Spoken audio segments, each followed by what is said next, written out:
Hey, this is David Hayter.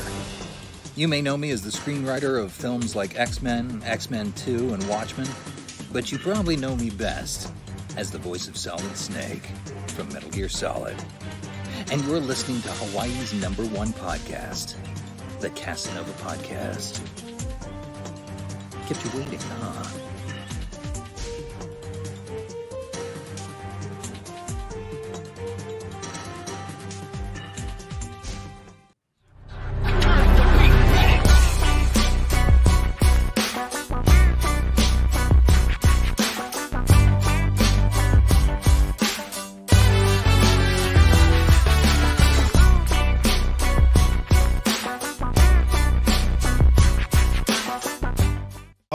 And welcome everyone to another episode of Hawaii's #1 podcast and the #1 podcast in the Pacific, the Kasanova Podcast. I'm your host, Mekel Kasanova. Yes, I've said Kasanova a lot of times in that intro, but I have the honor, the privilege of having the one, the only SeeKaySee, aka Chris, on the show.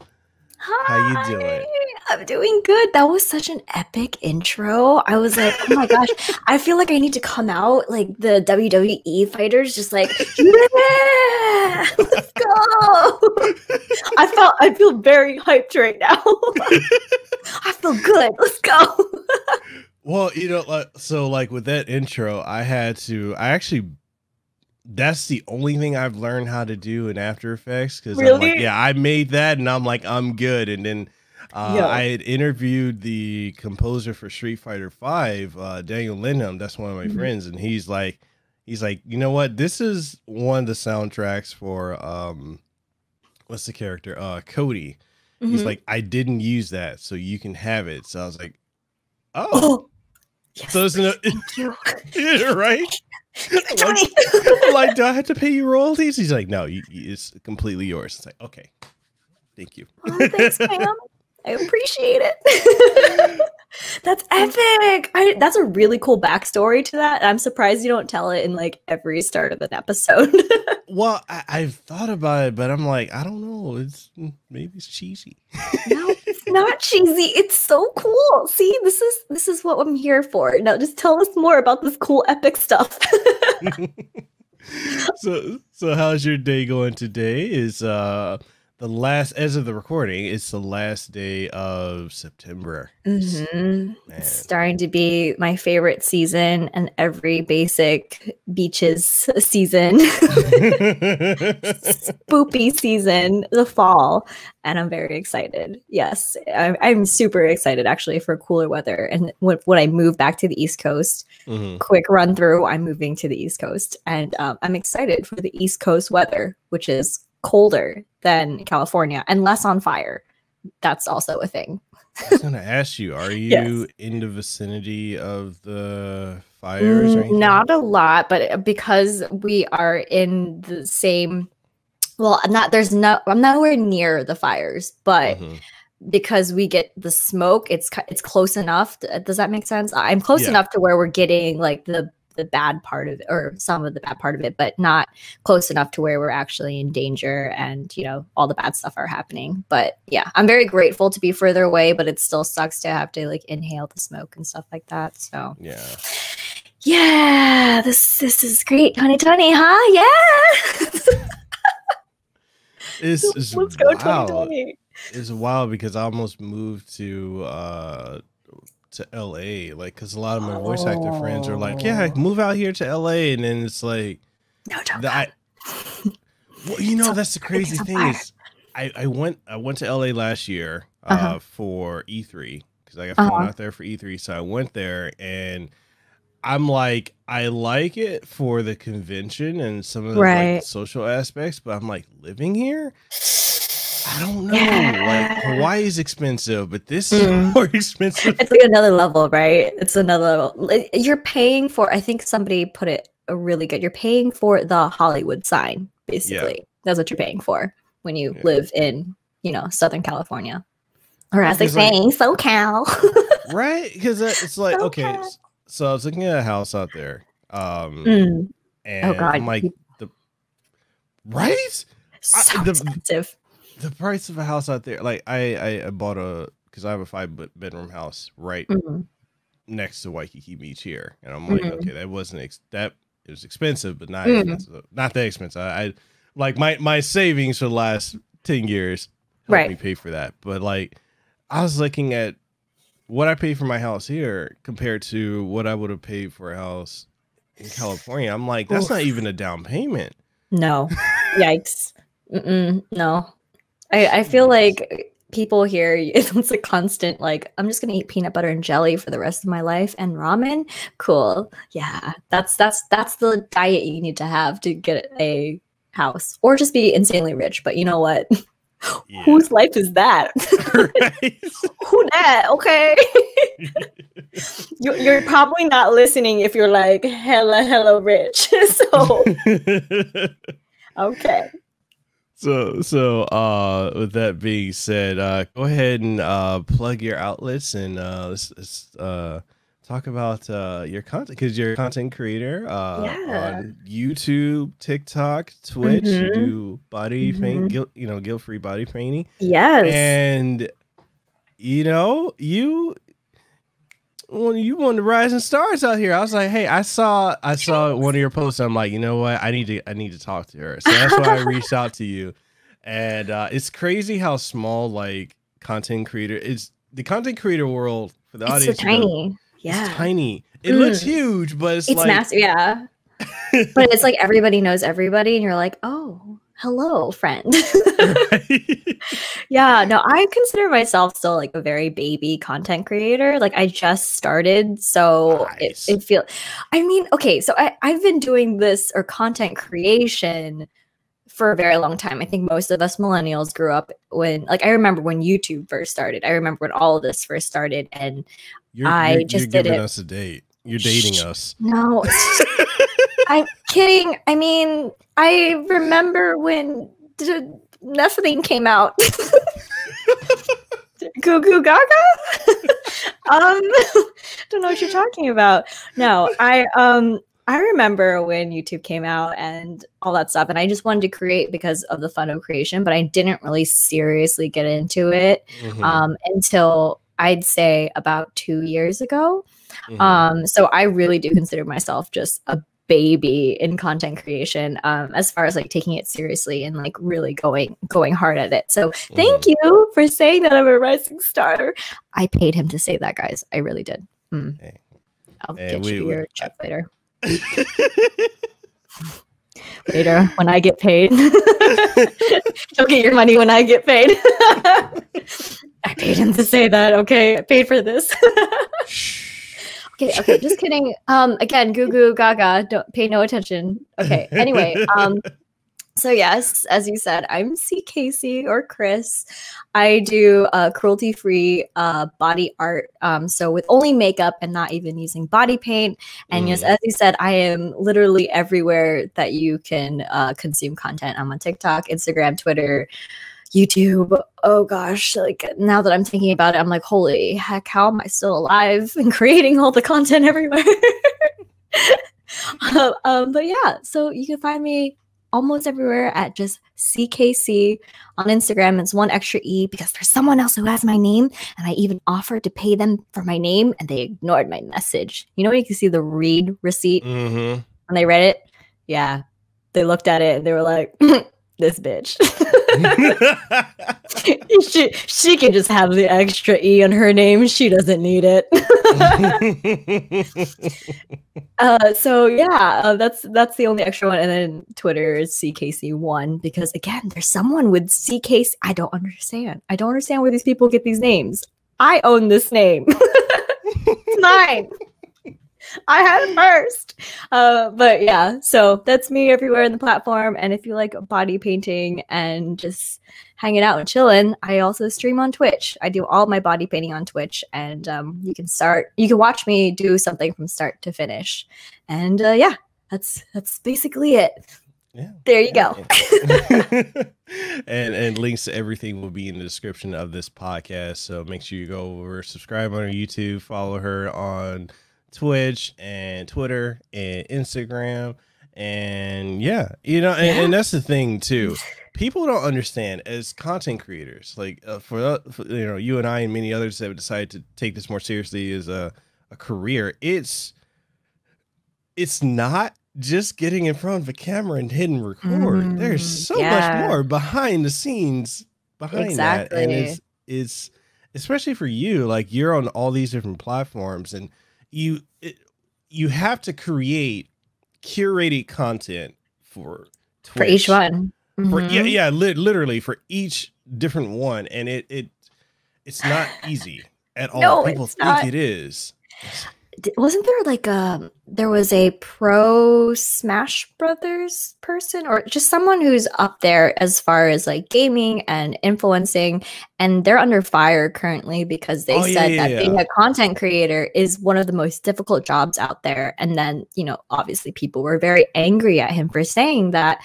Yeah. But if you think about it, when you are a content creator, and I'm sure you can vouch for this as well because you've done it or you're doing it yourself, is that not only do you have to be the star of the show, you have to be the marketer, you have to be the copywriter, you have to be, again, the PR person, you have to be the editor, you have to be the camera person, you literally have to be the social media person, you have to be so many different hats to run this ship that you've decided to get on. And if you don't, and if you're not good at one of those things, your ship is going to sink. So you have to be good at literally every one of those jobs in order to succeed.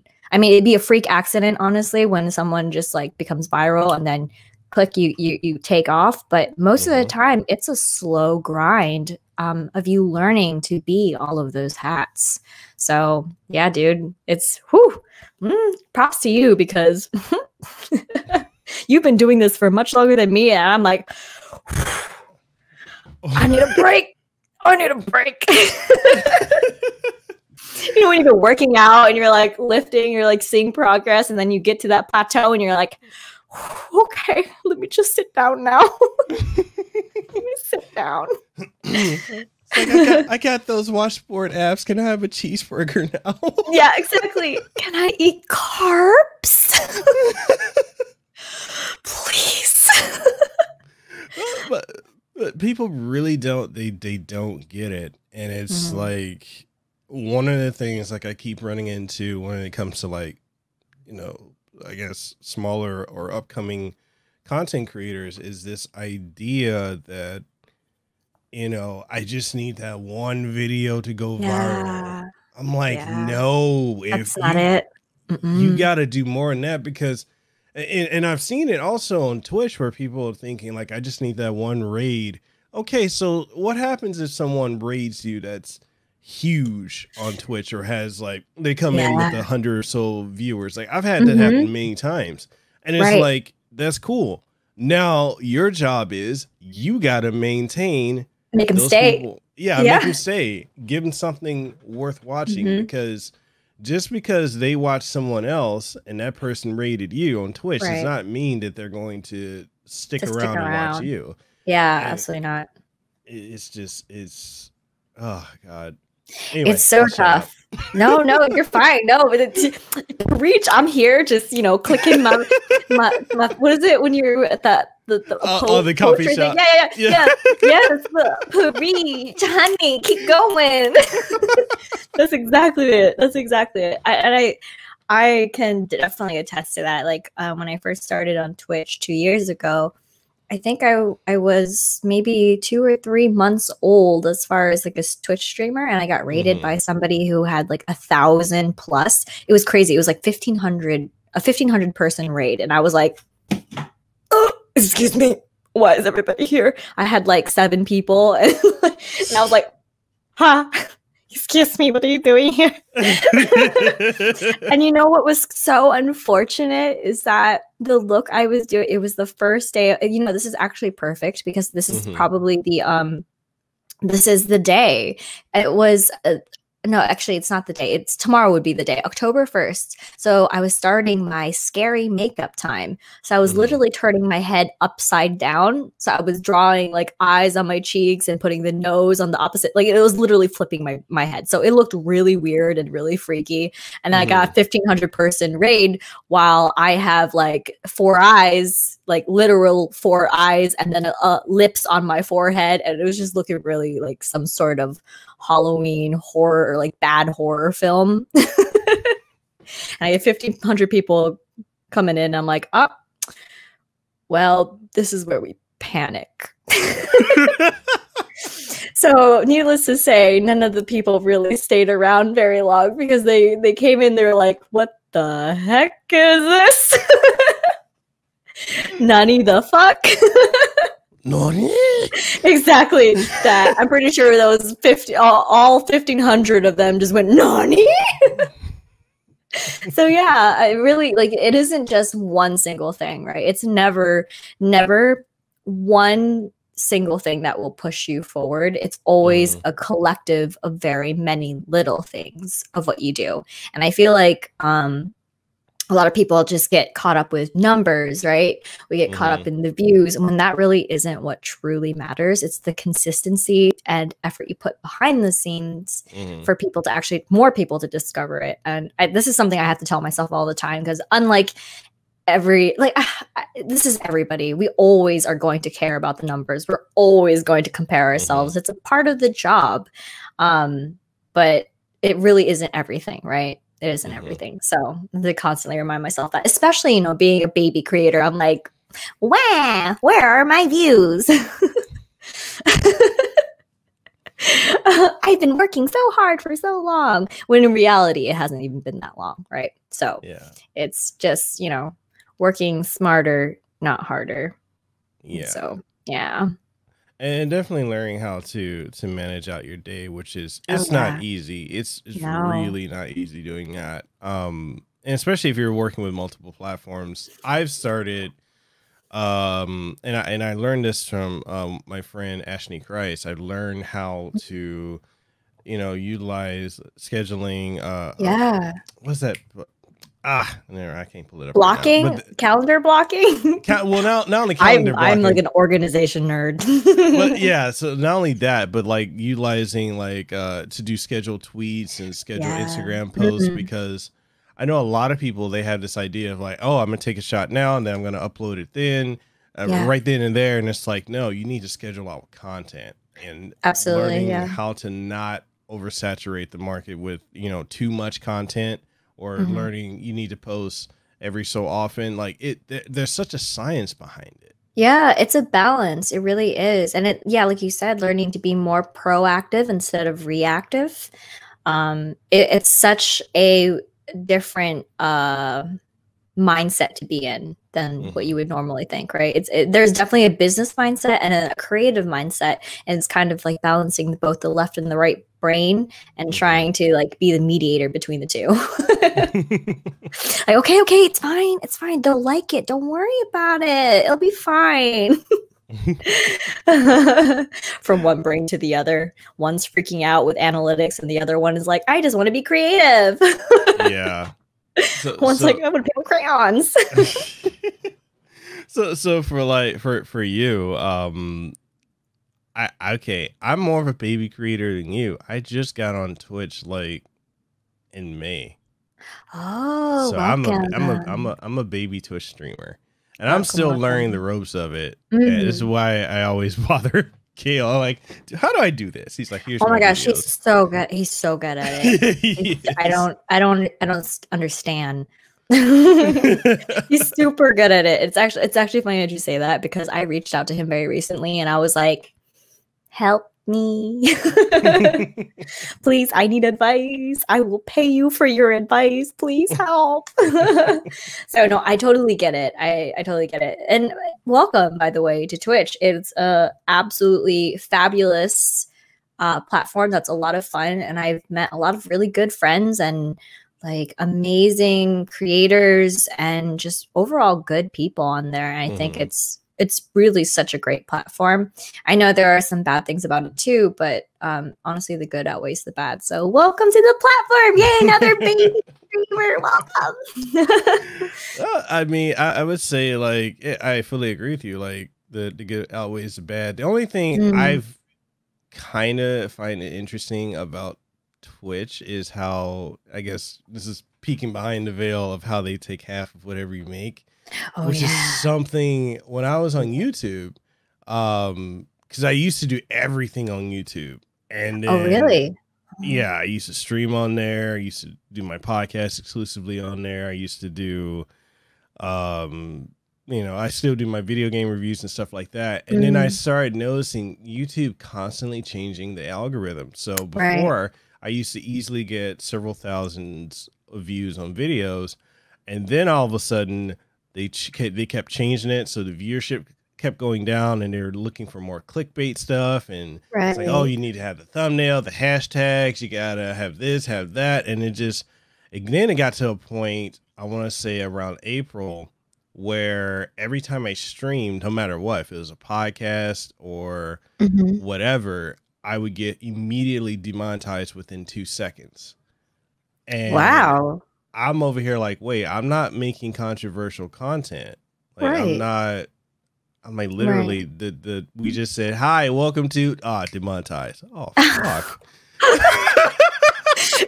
It was YouTube was like, shut it down. It's like, get the fuck out of here. Like, yeah, okay. You just breathe out. You just breathe, and YouTube's like, no, no, no, no, no. I almost went to Mixer. Oh shit! Well, we all know how that ended. Right? yeah. Yeah. I almost went there, and then I was like, I don't know. It's something about it didn't feel right, and so then I went over to Twitch, and then I remember reaching out to Gail, and he's like, oh yeah, he said, well, here are a couple of videos that'll help you, and I'm like, yeah, all right, I got it. And I watched it, and I'm like, I'm doing good. I do variety mostly Final Fantasy 14, but it's mostly just because like I'm partnered with Square Enix, so I'll play that. But now I'm doing Genshin Impact, which I feel like that's about to be the game. Yeah, everyone's gonna play. So. Yeah. After you're done playing Among Us, right?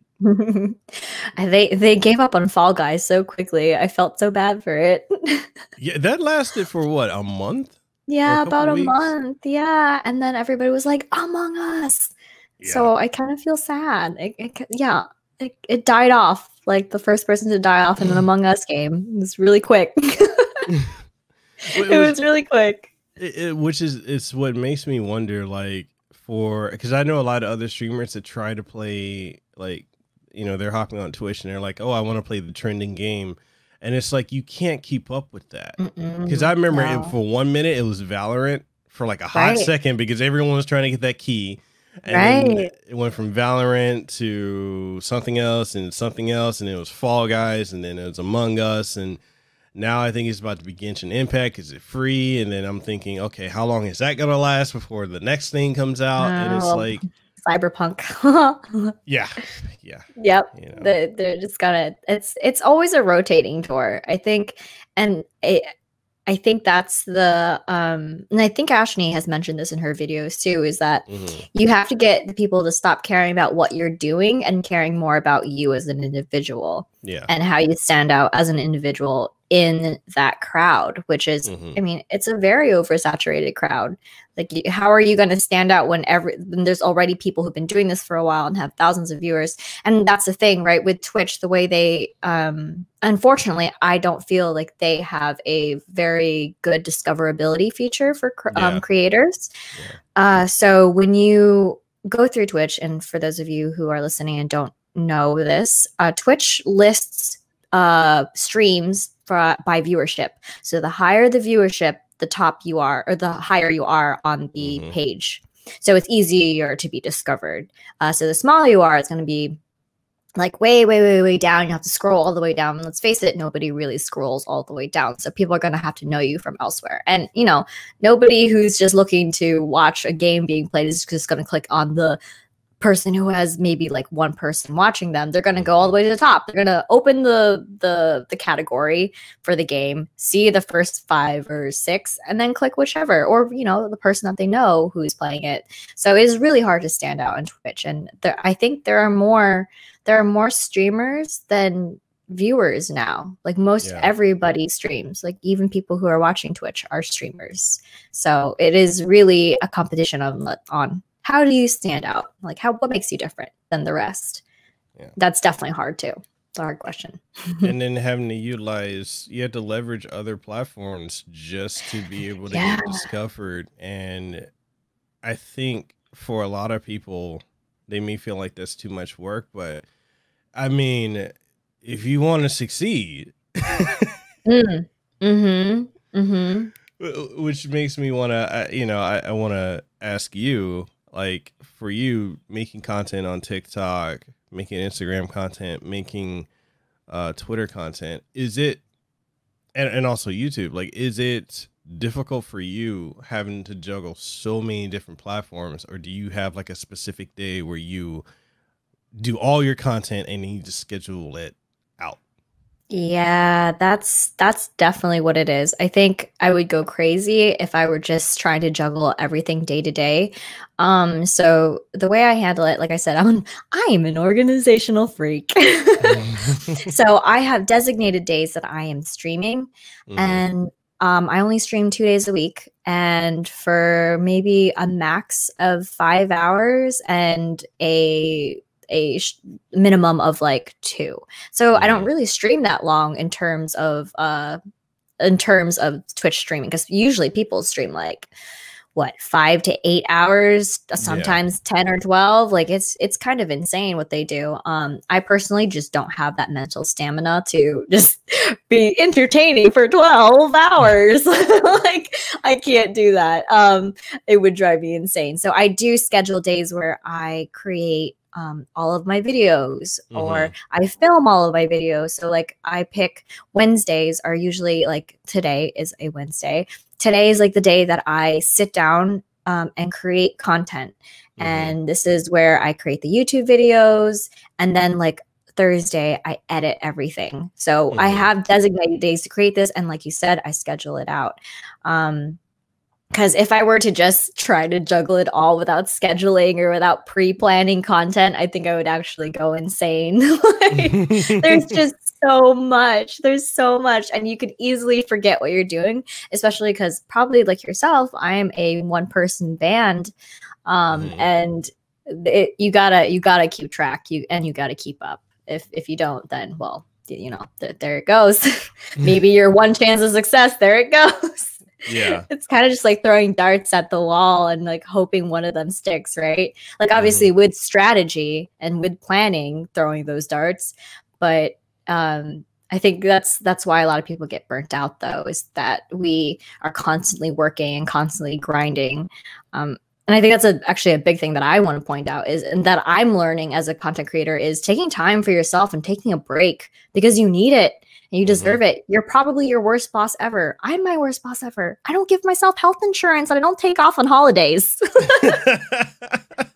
My boss gets mad at me when I take a break to go pee. Like my boss is like, could you have done that while scrolling, you know, Twitter and answering comments? Yeah, you better double down on that work. What are you doing? Okay. Wow, so lazy. Like my Asian mom comes out and she's like, what are you doing? So lazy, go get A+. Like it sounds so stereotypical, but it's fucking true, man. It's so true. My mom, you know, she gave it to me and instilled it into me in a young age that I must always succeed. I must always do my best, be my best. And in order to do that, you have to be willing to do things that other people are not willing to do, which, by the way, is not very healthy. So you got to have a balance. And that's what I'm learning. Yeah. And it's a good thing that you're willing to balance that out, because, yeah, like a lot of people aren't. Like it's one of those things, like I have a lot of friends that they feel guilty doing a BRB to go take, you know, to go pee or do a number 2. And I'm like,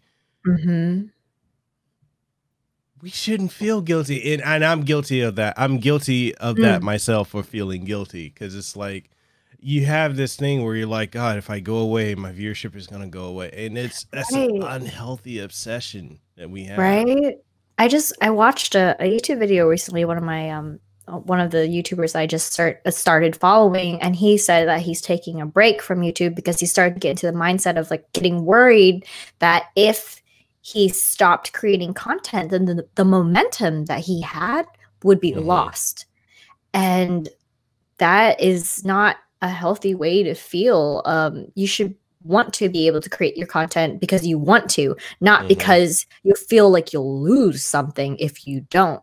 So you kind of have this imaginary threatening thing behind you, forcing you to create content. And if that's a number one killer of creativity for me, is knowing that I'm being forced to do something and I don't want to do it. So yeah, no, we need these breaks. And I think our mental health is more important than creating content for people to just like and consume. Yeah.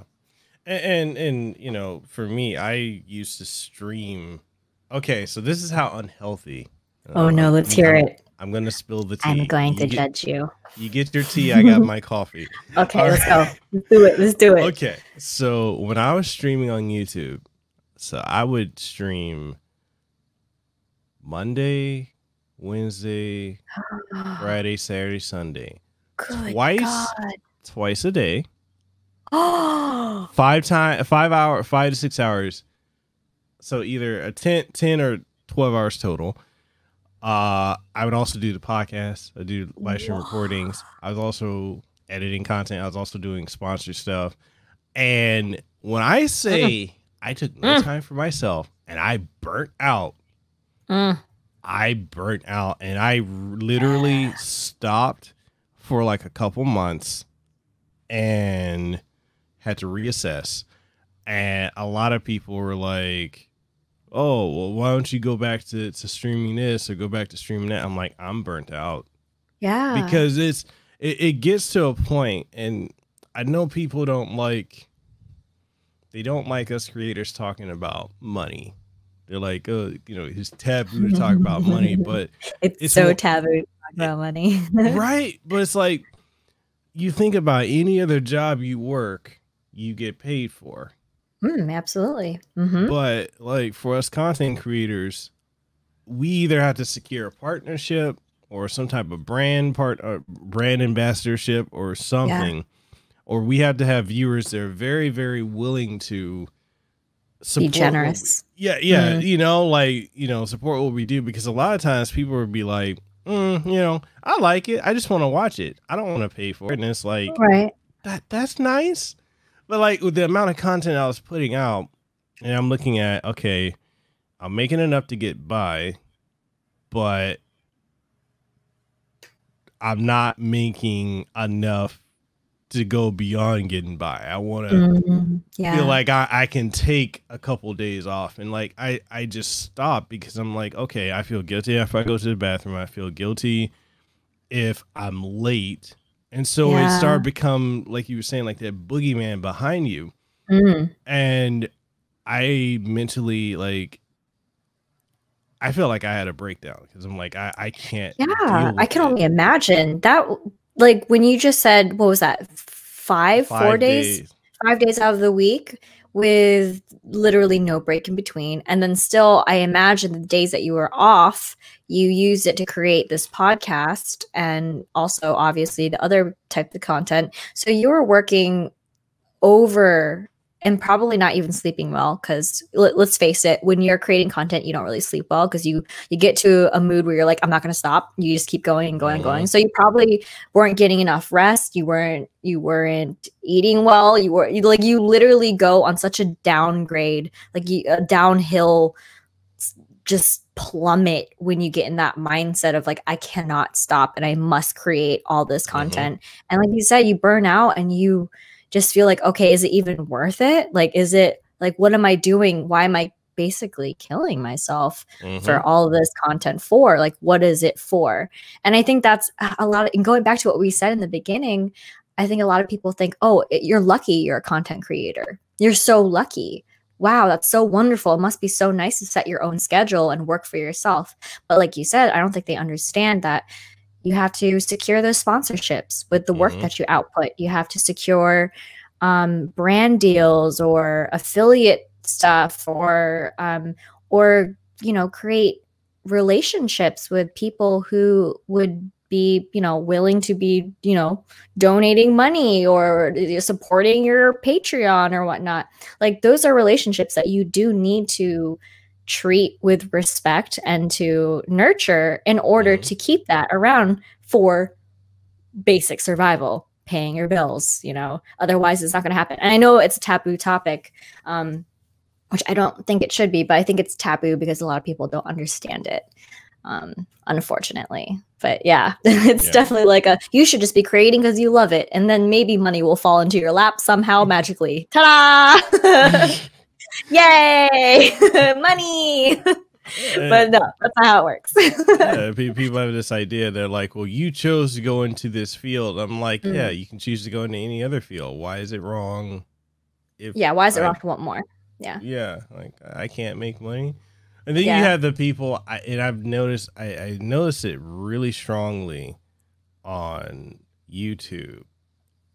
And I guess to an extent I see it not from Twitch creators, but from the people that have this anti-content creator mentality where it's like, you shouldn't make money. You shouldn't get paid for throwing videos up. How dare you? How dare you get paid for doing something where in the corporate world you would actually be being paid more than you probably make with what you do? How dare you? Let's just think about it. Depending on where you're at, a video editor, a junior video editor can probably make around $200,000. I know as a junior graphic designer, you can make around $30,000 a year. Junior, depending again on where you're based. And this is a junior position, so someone new and fresh. Let's say you're just starting out as a content creator. You're probably not going to get any brand deals. Your best bet is probably going to be affiliate links, and you probably don't have a community and viewership, a large viewership base for you to even get a lot of money out of the affiliate links yet, obvious again, but that's how else are you going to make money? Like, what are you going to do? So I don't understand why people are so adamant that creators shouldn't be paid for their time, because it is a job. It is 100% a job like any other job. And the fact that you chose to go this route doesn't mean you can't have what everybody else has, as in like a paycheck. So you can pay your bills. I'm so sorry. I'd like to live, please. I'm so sorry. It's one of the other things too I've noticed when it comes to like us creators working with brands and businesses. This is kind of a conversation I start touching on with the community manager for Voodoo Ranger, Patrick. Damn, I forgot his last name. Patrick. It's 2020. It's fine. Last name, who cares? Love you, Patrick. We don't know anything or anybody. We don't know the day. It's perfectly fine. But Patrick Morgan. Yeah. So it popped in. It popped in. Yeah. See, but, I was stalling for you. I got you. but one of and I'm sure you've noticed this as well. Like when you start growing, you get to a point where your email just starts filling up with companies reaching out to you. Yeah. And a lot of these companies would be like, oh, I'll give you an affiliate link, or I'll be a partner with you. Yeah. I'll partner with you, or we'll sponsor you. But that sponsorship is not really a sponsorship, and it's an affiliate. And it comes down to knowing how to navigate these waters and deal with these companies, because a lot of these companies will try to take advantage of creators, and all they want is just free marketing. But right. What has your experience been so far? even though I do consider myself a baby creator, I have at least, I feel like, gotten to a point to where that is happening to me.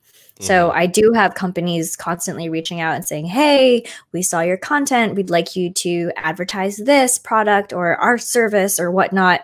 But it doesn't match my brand. It doesn't match what I stand for. So, and I am very grateful. I'm very grateful to be in a position to where I don't need to accept every brand deal. And I think that's where viewerships or viewers get really upset, is when it really seems like this content creator is just literally taking every brand deal, even if it doesn't match who they are as an individual, right? Like, then, oh, they're just, you feel like an object, right? You feel, as a viewer, you feel like you're being farmed, like you're being farmed for your viewership, which makes you, kind of feel like, oh, I don't really want to watch this person anymore, because they probably just, they don't really care about me. They don't care about, whatever. Again, this is different for everybody. This is just my personal, like, growing up in this industry. Growing up, I've stopped watching content creators because maybe, for example, I was watching a long time ago, I was watching this YouTuber who no longer is a YouTuber, but they were a beauty YouTuber.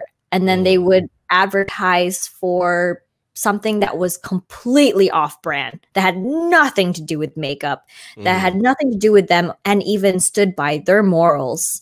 Like, it was all the opposite. And that just made me feel like, oh, you're just actually just doing this for money. And again, there's nothing wrong with that if that's what you want, but I know a lot of people just feel really iffy about it when you just start accepting everything that comes your way, right? So actually, I've been in a very good position to where I can turn down a lot of those and just pick out the ones that are really, really great for me and my brand. Like, very recently, I have a sponsorship with G Kids, which is the North American, North American distributor for anime movies, which anime is a huge part of my life. It's a huge part of my brand. It's everything I talk about, and I consume the content. So it made sense for me. So that sponsorship made so much sense for me and my brand, because it's, things I already talk about, things I already do. So it feels natural, right? Like, even though I am making money for it, and yeah, I did get some people who were like, wow, Chris, you're selling out. I was like, yeah, I need to pay my bills this month. Oh, but the only thing that's different is I'm actually being paid to talk about anime instead of every other time where I'm just talking about anime. So, and there's what makes me laugh even harder is that, like, a lot of my content isn't behind a paywall. Like, my Twitch stream, you are 100% free to join my Twitch stream at any point. So you're watching the content for free. You don't even have to sub. And I don't want people to feel the need that they have to sub. Like, I don't want people who are enjoying their time with me to feel that they have to give me a subscription. Like, that's not the point. But because it was a sponsored stream, because the company was like, hey, we want to sponsor you to do a makeup look for us. And some people were like, how dare you? Even though they could watch it for free. Like, how dare you even consider?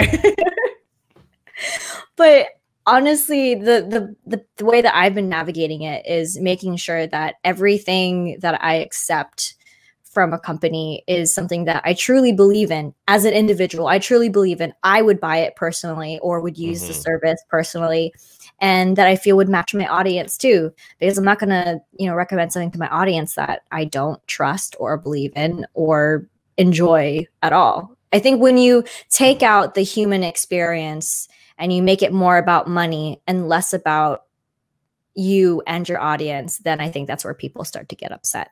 And again, this is an assumption. This is not really based on science. None of this is scientific evidence. I'm just spouting my experience. No, it's very true. I know a lot of creators, especially on YouTube, that And all of a sudden now they're like Raid Shadow Legends, and I love this game. They're such a meme. The Raid. It is such a meme. I like, oh my gosh, no offense, obviously, to anybody who got a sponsorship, like, go you, do you, boo boo. If that is your thing, like, I'm not going to stop you from doing your thing and making your money. But it is literally like they will sponsor anybody and everybody. Honestly, I'm kind of offended I haven't been offered a sponsorship. I am offended. I wouldn't take it anyway, but I am mad. Am I too small for you? Is that it? Is that it? Raid Legends. I'm kidding. Please don't get mad at me. I've heard that like they pay pretty good. From what I've heard. They don't actually. They pay pretty good if you have the viewership and people to download it. Like, oh, yeah. Okay. Yum yum yum yum yum. Sorry, I don't know. I just kidding. I know nothing about this or the contract or how it works. I know nothing. Nobody told me. Nobody who you've sponsored in the past has told me before what you do and their contract. What? Nope. Goo goo gaga. It's just moving on now. Because this, I think, what's the other one? World of Tanks. Now, I'm seeing a lot of people do World of Tanks, and I'm like, wait, World of Tanks has been around for years. Yeah, and I think they're hopping on. Yeah, they're all hopping on the content creator trend. Yeah. I mean, it makes sense sometimes. It makes sense because there are a lot of people who would just, who are going to support the creator because they want to support the creator. And it makes complete sense. They're going to download the game because they want to support their favorite creators. And if that's all you're out for as a mobile gaming company, like you just want the downloads to show to your, oh my gosh, what is it called again? To your board, your board or your committee, or I don't know, what, your CEO, whatever.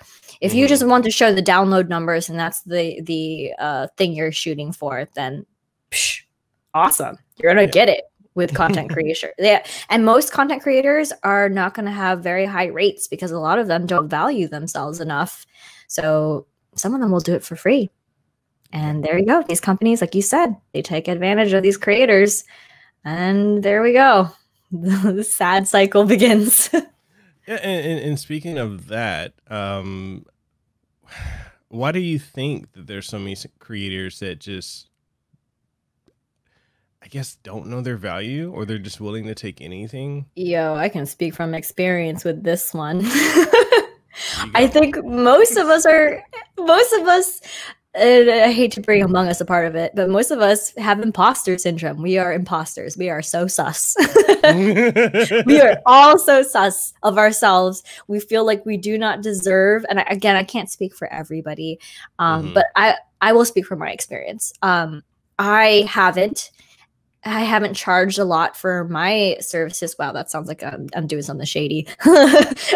I haven't charged a lot for my content creation because I have felt you feel like you're small, right? Like I even said in the beginning, I'm a small baby creator, right? That's a mentality that, because like even though I see myself as small and I compare myself to my friends who are much larger in viewership than myself, I think a lot of people would still say like, what is I think my average viewership is like 50 people, like 50. I don't know. Right now, as of 250, 350, that's what she means, people. Just no.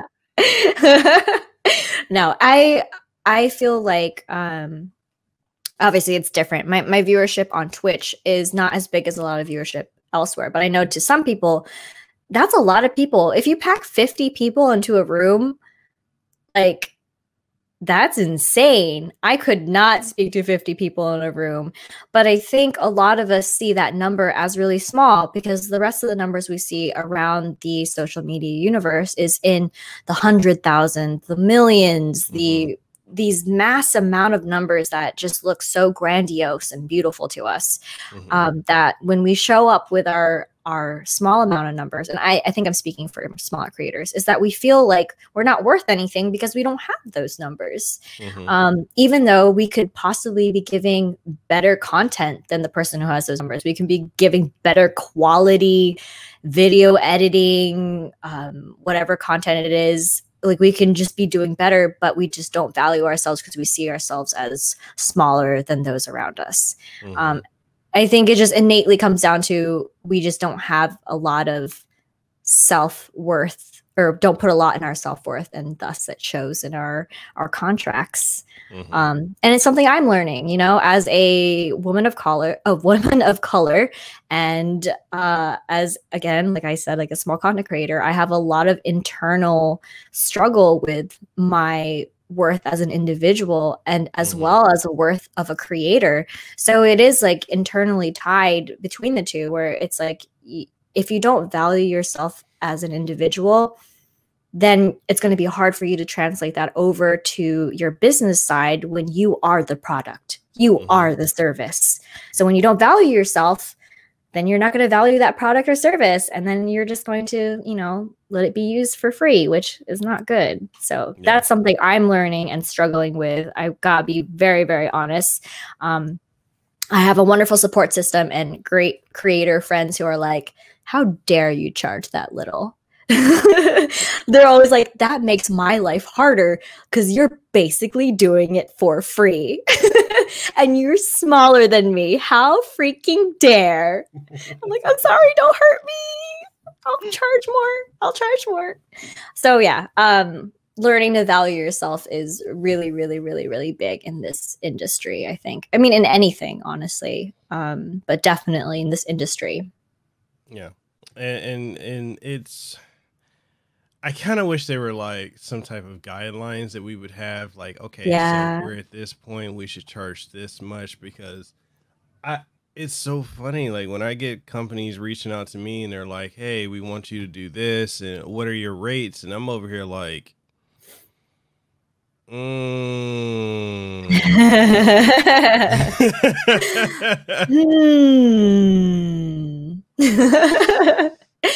I actually don't have rates.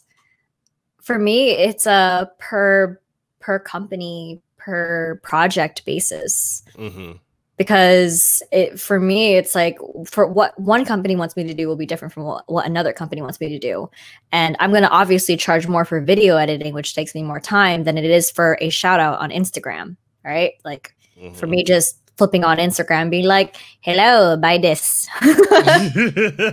hello. Please buy this because it helps me. Thank you. Like, I just like, I'm like, I'm going to charge more for taking most of my time to be a video editor. But yeah, again, it depends. And I think it is helpful to have like a standard, but I almost feel like that would hinder us as creators to have, like, if you're X amount of followers, then you should charge X amount, because I feel like creation, or the quality of creation, is dependent solely on the person putting it out and not on their numbers. Because let's face it, you can freaking buy your numbers now. You can buy that shit. So easy to buy that fucking shit and to pretend that you have more than you don't. Like, it's so easy. And it's harder to grow organically and naturally as a creator. So, nah, dude. If they were like, if you have 10,000, then you can charge $1,000. Like, nah, that's not gonna bode well for us. See, I've gotten so much shit from people for bringing that up, because I know so many folks are like, oh, numbers. I'm like, you could go and spend $100 and get like, a couple thousand followers. Like, in the way I feel like a lot of people can fish out who has bought, and I'm not trying to call anyone out, but you can look at it. Oh, if yeah. A person go on Social Blade. Yep. Go straight to Social Blade, or like, you can look at someone's engagement, which yes, I think a lot of companies now are starting to do that too. Like, when I looked at, I know someone that's got 70 to 100 or so thousand followers on Twitter. 0 engagement. Yeah, that's rough. That's rough.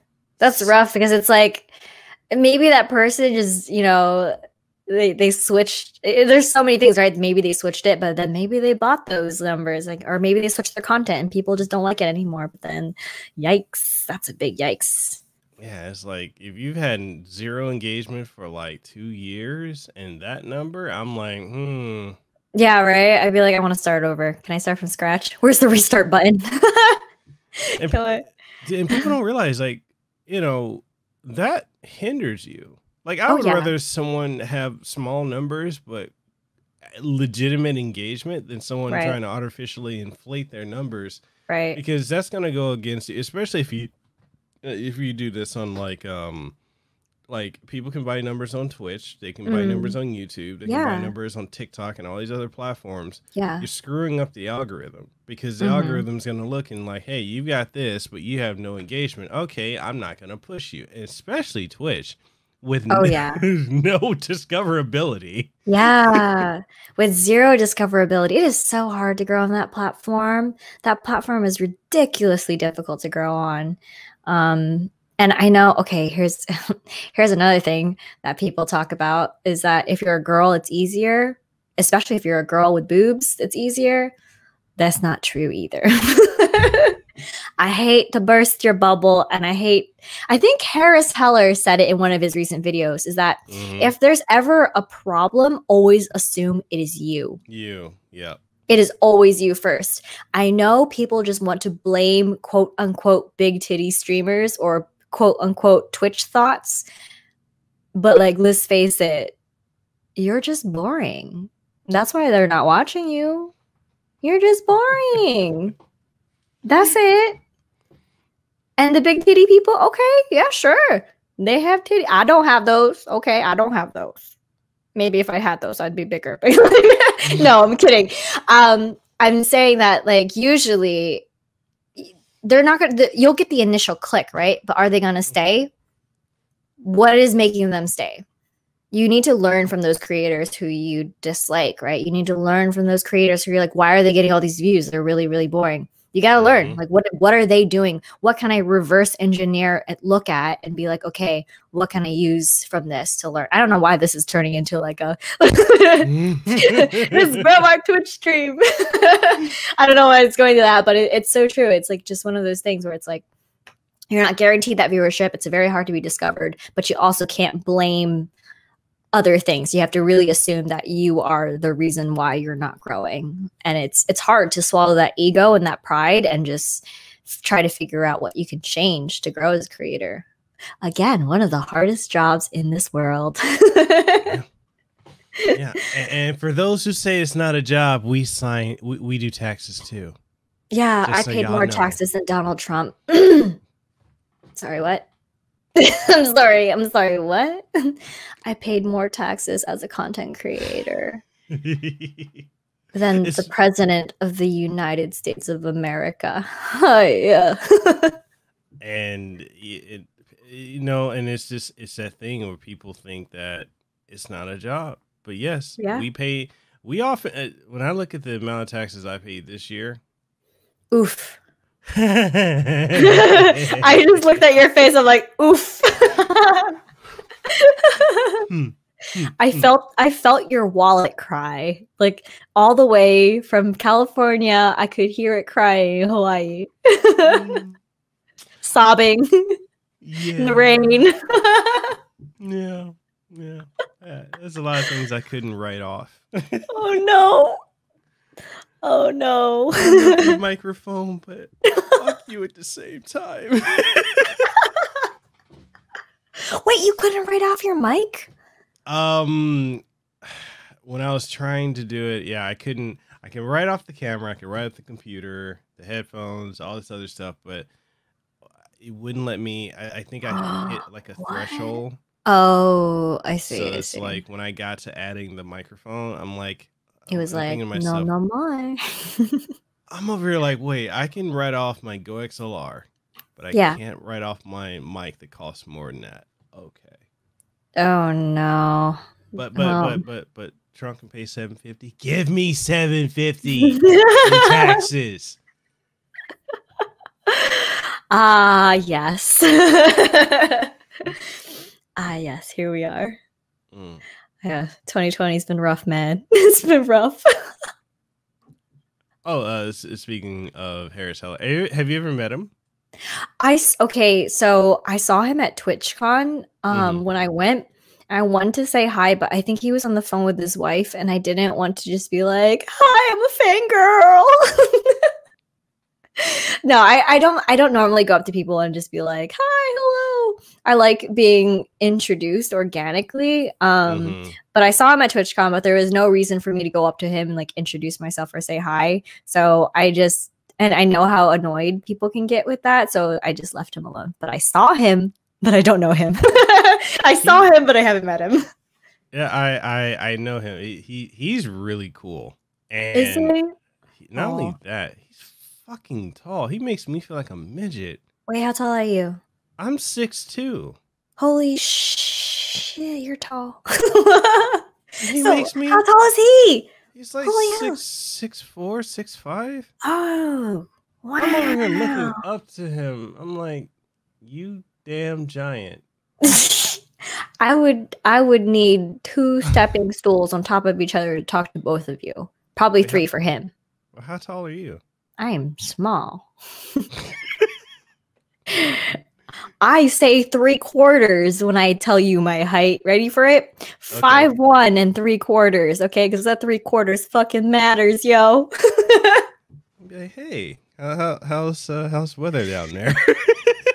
Quite fine, thank you. Please don't use me as an armrest. I've actually done that to one of my friends. Oh my god.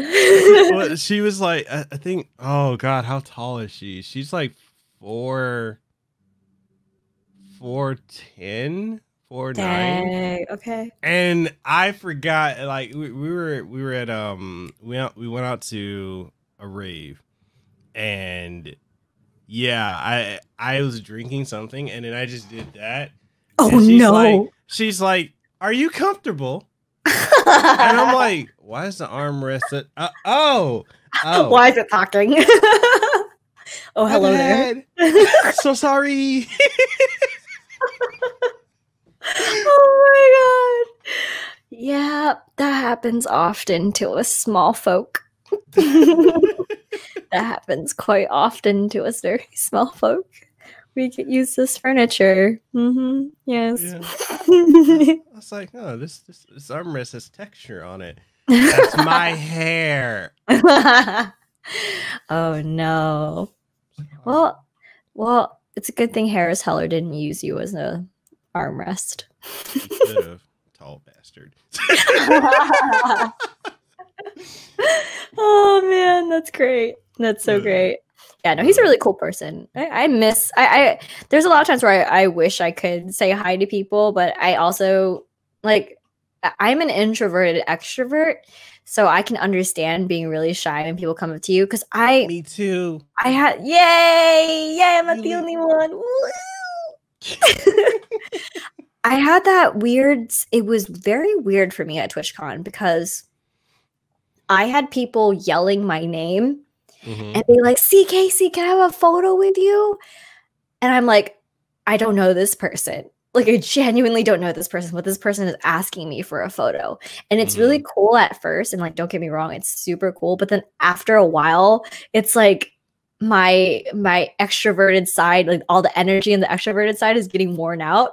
Cause I'm like, oh no, where do these people know me? How do they know me? Oh my God, I'm so scared. Who is this? Why are they doing this? Ah! So I don't do it to other people because I don't want to put that stress on them, even though I don't know if they have that stress or not, right? Like, I'm just literally acting out on, my own anxieties. So I don't go up to meet people, but like that ruins some opportunities because I could totally go up to meet people and like introduce myself and like network, but like the shy part of me is like, nah, we're gonna stay in our corner. We're gonna hide here. We're just gonna watch from afar. Watch from afar. Do not engage. No, I understand that feeling entirely. Like, I had that happen at HawaiiCon, Amazing Comic Con, and also at E3. People like, Mekel Casanova. I'm like, oh shit, did I do something to you? Yeah, he's like, what did I do? I'm so sorry in advance. I just one big dude walk up. He's like, hey, you're Mekel Casanova. I'm like, please don't hurt me. I'm like, do I know you? I didn't know your wife was married to you. I'm sorry. I'm so sorry.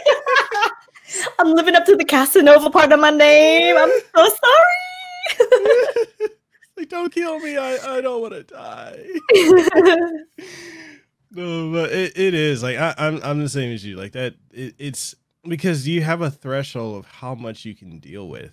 Yes. Where you're like, okay, enough. Mm-hmm. I'm done. But yeah, it's wild. Yeah, and, you know, I realized we're an hour in, and I have not asked you the most important question.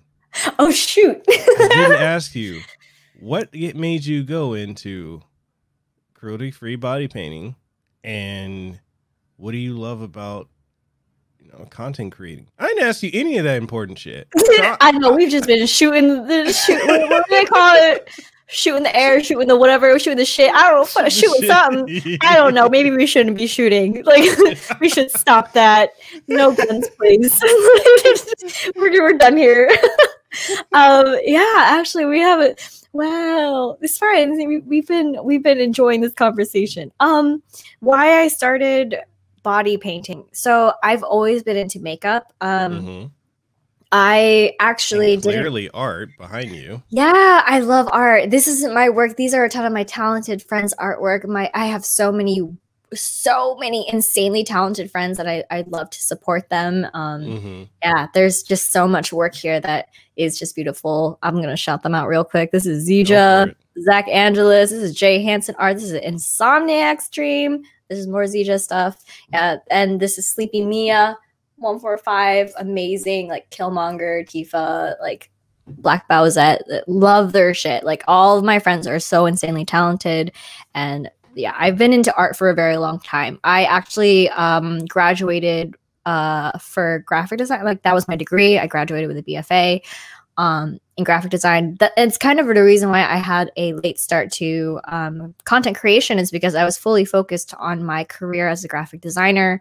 I was a senior graphic designer for multiple corporate companies, one of which made me like hate graphic design because they burnt me that crap out. But I climbed that corporate ladder. I came in as an intern at one place, and then climbed my way to the top to senior graphic designer, and that I was really, really, really proud of that. But it just got to a point to where it was always doing work for others. It was always creating content for others, and then I felt unfulfilled as an artist. So that pushed me to start creating content on other platforms to just kind of like release that creativity, right? It's kind of like when I feel like as a creative person, I had this energy, this creative energy that I had to release. Otherwise, I would feel really crappy. Like it was just something that I needed to get rid of. And there was only so much that I could use at these corporate places because, they have committees, they have, they're data driven, they don't want you to do something unless it's going to actually work. And they're not willing to take that risk a lot of the time.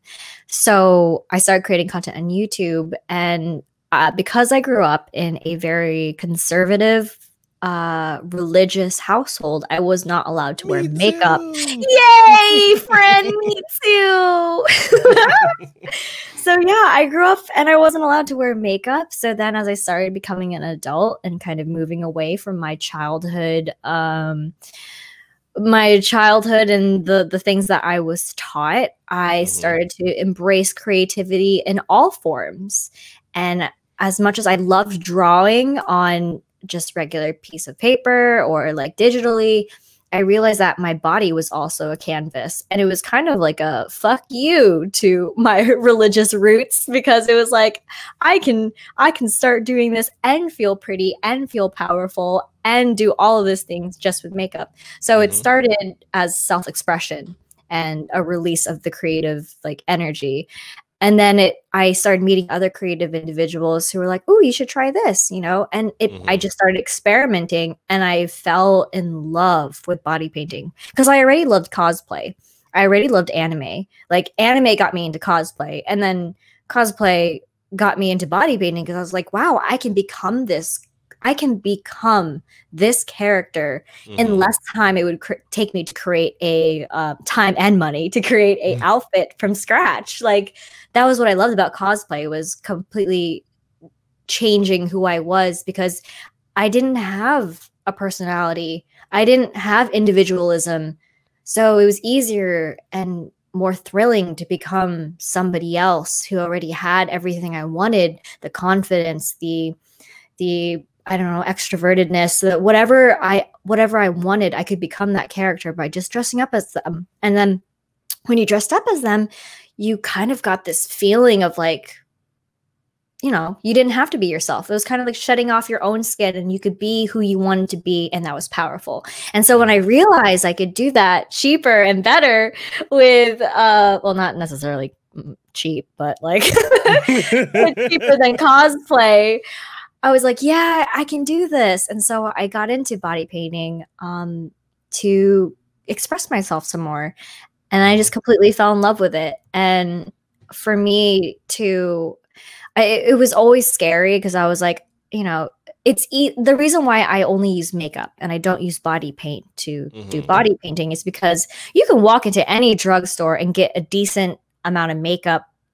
Like, you can walk into Walmart and just buy eyeliner and eyeshadow and, you know, not even think twice about it. You can't really buy good quality body paint at Walmart. You can buy body paint, but it's not necessarily going to be really, really good. So I want to make sure that people know that this type of artwork is accessible. You can use whatever you have in your hands to create what you want, as long as you're willing to be creative with it. And that's why I only do body painting with makeup. And that is also what has helped me stand out from other body painters, because it's harder. You don't get good coverage. You don't get as good coverage with regular makeup than you do body painting. So it takes me longer, and I have to do a lot of creative hurdles and a lot of creative thinking to accomplish what my body painter friends could do in like 1 minute. It takes me like 5. They're like, oh, let me get a base here. I'm like, oh, let me just get a base by applying 10 layers of this. So yeah, I just fell in love with the struggle. I fell in love with problem solving, and I fell in love with creating different characters and becoming different characters. So that's what got me started. And I would say you've been very, very successful with it. And Thank one of the you. things too, for anyone who's interested in getting into body painting, Chris has come up with, she has a video on her YouTube. It's the featured one with 3 things you should know about streaming body painting, because it's very imperative to know that. So, you know, because the TOS is kind of it's kind of all around, but definitely with body painting, it's definitely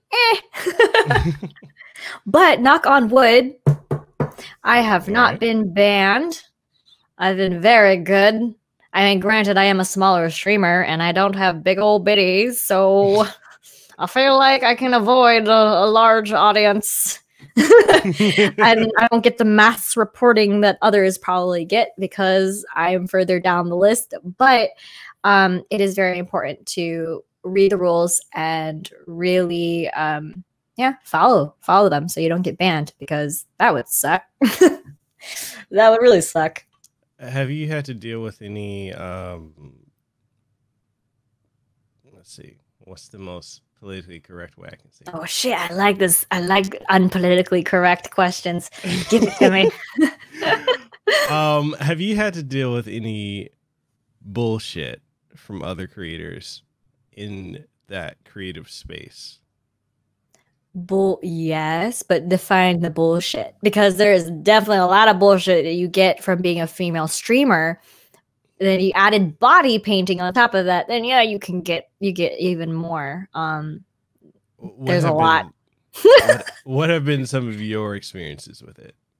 From other creators, from creators who don't understand body painting.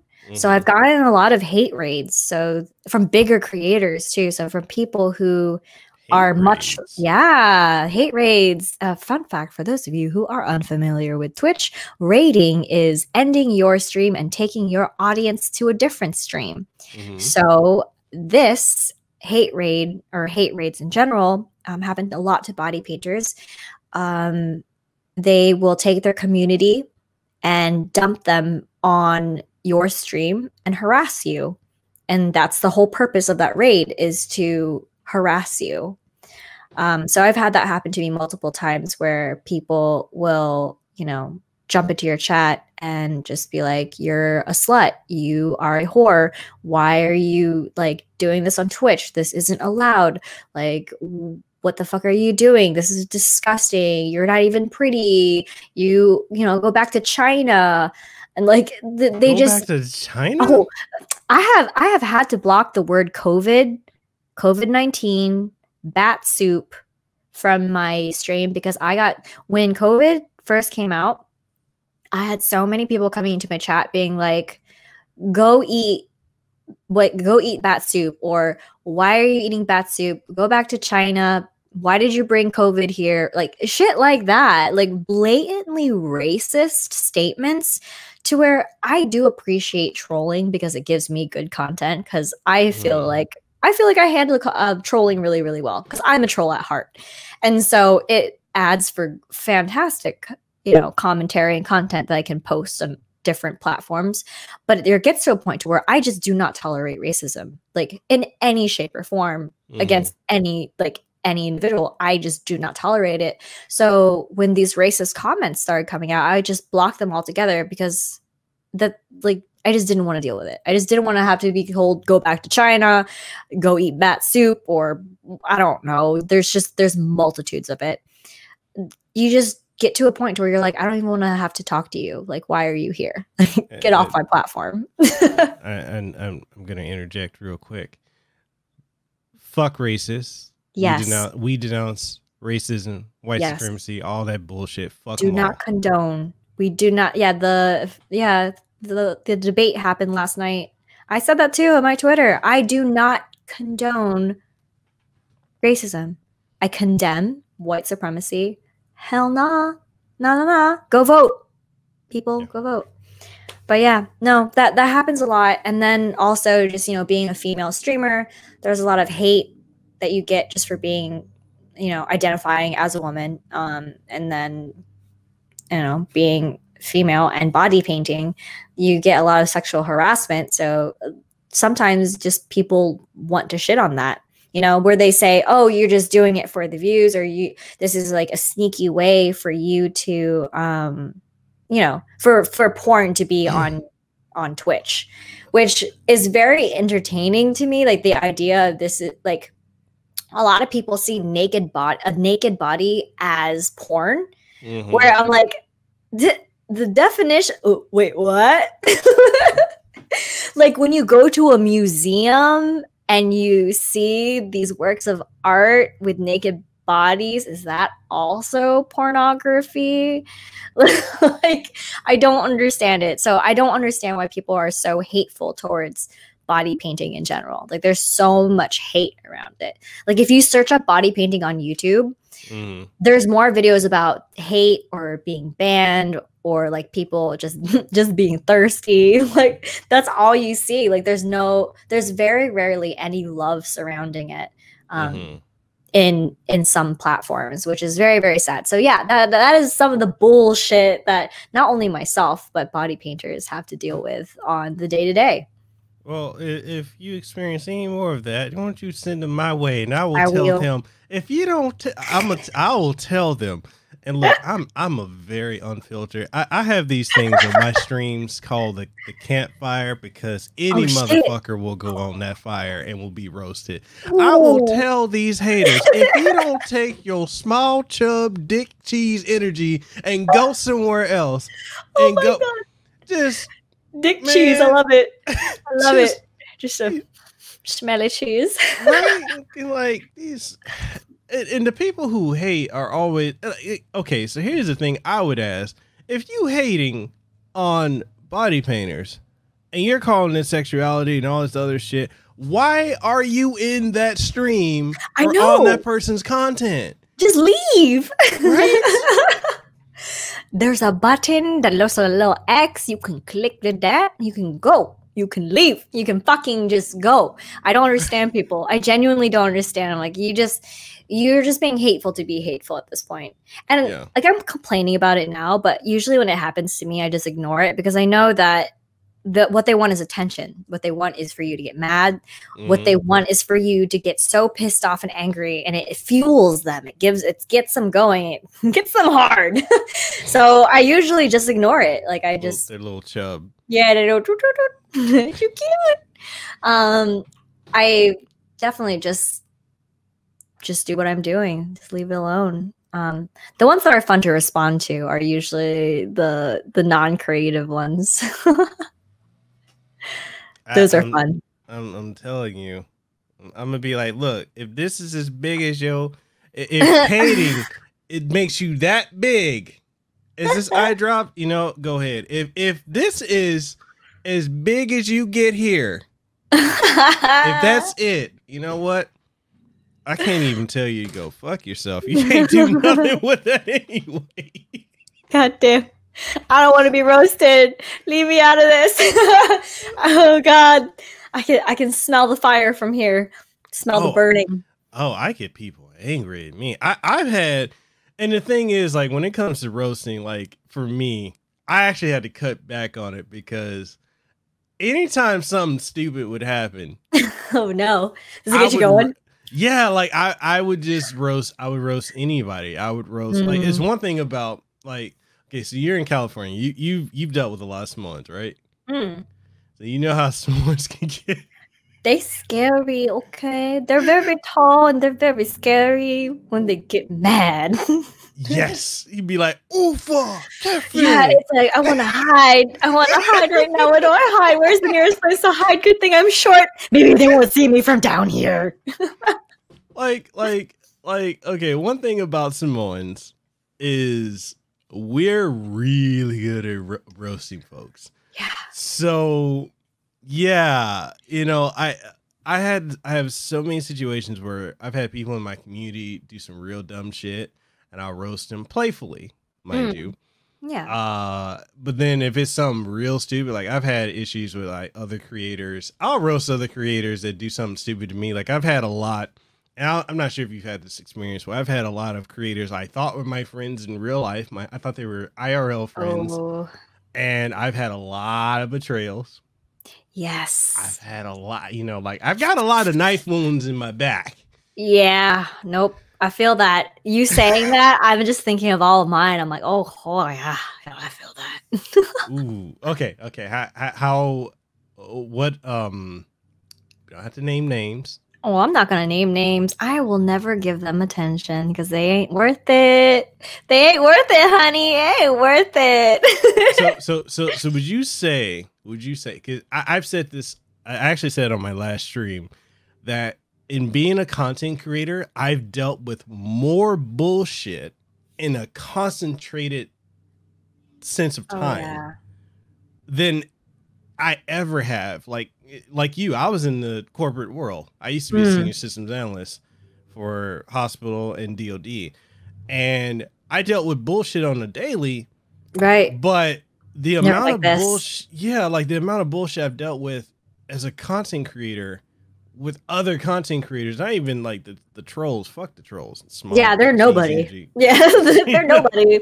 They ain't nobody. They're no name. but like from other creators, and then it's like it comes at such random points because sometimes you'll think you're cool with someone, and the next thing you know, it's like they're taking shots at you, and you're like, what the fuck? Yeah, no, most definitely, and that has happened a lot with me.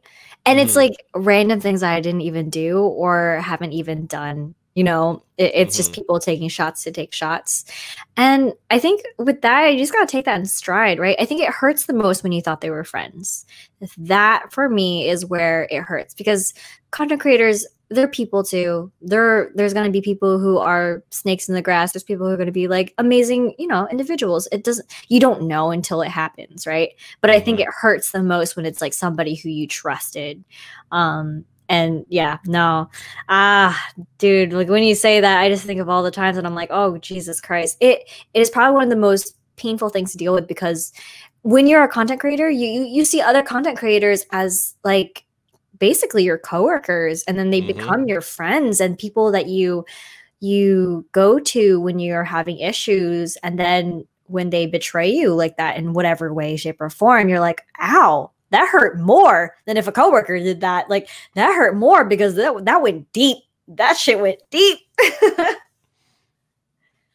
Yeah, no, I'm not naming names. I'm not naming things. But there's definitely things that happen to content creators in the background. There's a lot of, you know, also, I will say this, by the way, and this is what I don't condone.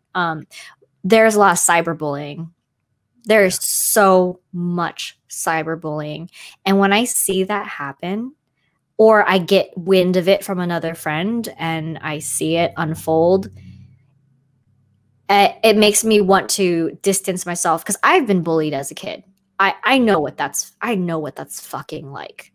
I know that pain too closely to want to associate myself with an individual who feels that they can do that to anybody online. Like, I think it makes it worse. At least the bullies that I dealt with were brave enough to do it to my face. Like, you're sitting behind a computer, you cowardly piece of shit. You have a monitor. At least my bully showed up and punched my face. They didn't have to do it with words on a computer screen. So yeah, I feel like whenever I see that happening, and it happens so much in the content creator world, that it makes you want to out people, but then you also know that you can't really, because then that puts you on the same pedestal as them. Yeah. Because you're just like, oh shit, nah, I just don't want to be friends with you. Bye-bye. Goodbye now. Goodbye. Yeah. So you just distance yourself. You just got to know which ones to keep away from. But you don't know that until shit happens. Shit goes down.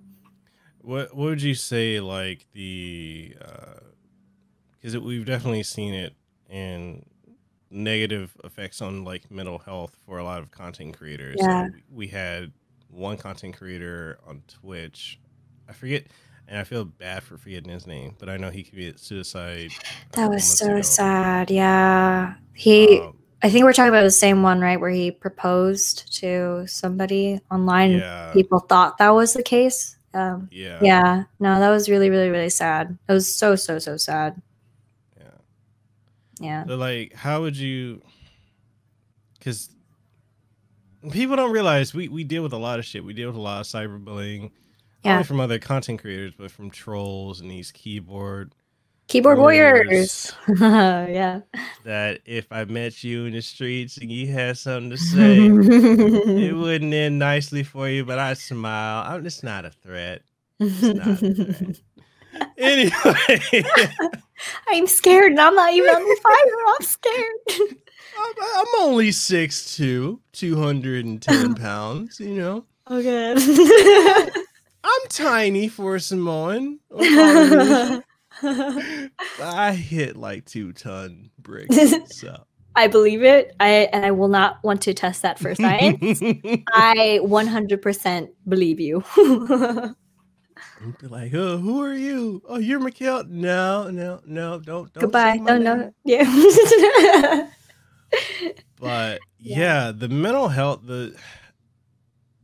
How would you say, like, how do you maintain your mental health? Because it's not an easy thing. Oh no, it's not an easy thing. And trust me, when things are so public and raw, and you share a lot of your life with individuals online, it becomes very hard to balance your own mental health, your own boundaries, your own your own life. It's hard to balance it all. Personally, it's been a very long journey for me to learn that balance. Like I said, I'm new to this, been only doing this for 2 years. I now have a morning ritual, a morning routine that you cannot, like, when I wake up, it has to be the first thing I do. It has to be, because it has to be my time. I have to make time for me. Otherwise, it gets swept away with all the work that I have to do. And I do a lot of work, and I'm proud of all the work that I do, but there is a lot. So I meditate. This sounds so cheesy. I'm a California girl and I meditate. I meditate and I do yoga every morning, but I actually do. I do wake up and I do meditate. I do take some time to think about my goals, and then I do yoga, and then I have this this list, or this manifesto type thing of what I stand for as an individual, what I want out of life, and I read that to myself. I also have these notes from friends and from viewers and from just random people where I print them out or I write it down and I stick it up by my mirror and I read those things to remind myself that I'm worthy, I am a good person, and I am definitely a person who deserves love and success and money. Like there's nothing that should stop me. Like it's just things that we are so quick to downplay on ourselves. Like I would be the first to be like, no, I don't deserve that, or I didn't earn that.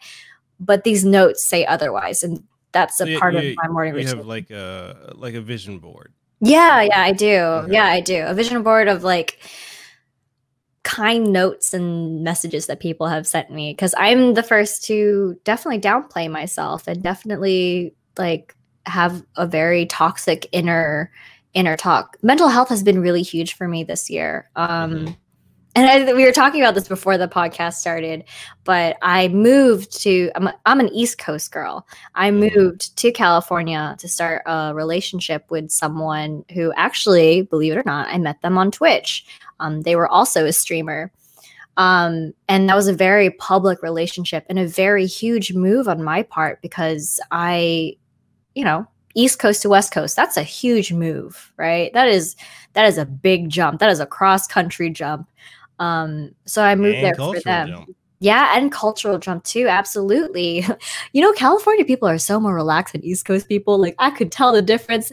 I used to live, I lived in Boston, and then obviously I went to New York a lot, so I could see the hustle. And then I went to New York to California, and everybody was so laid back, and I was very confused. I was like, oh my God, we have to do work. And then my my boyfriend at the time, was always like, nah, let's just chill. I was like, I don't understand. I have to work.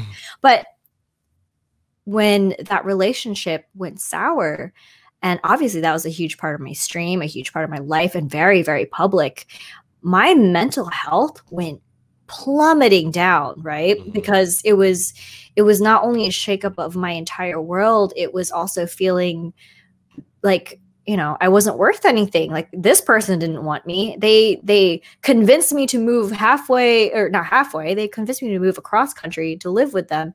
And then they didn't want me after that. So my mental health just went crashing down. So since then, it has been such a huge effort for me to regain my self-worth and my individualism because of that.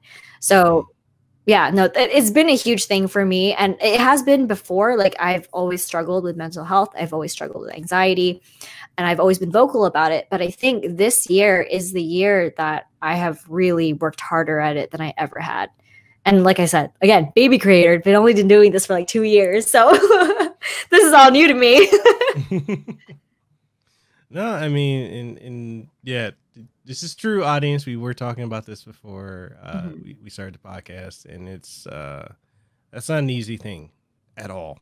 You literally went across the country, literally, yes, for someone else, and that takes first off,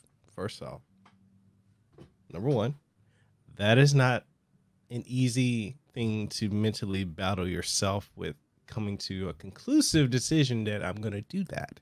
That's not easy. 2, you have in the back of your mind, it's there. It may not be big, but it's there. What if this doesn't work out? Because that's always worst case scenario. Right. 3, you get there. What am I going to do? Because it's hugely different from where I'm at.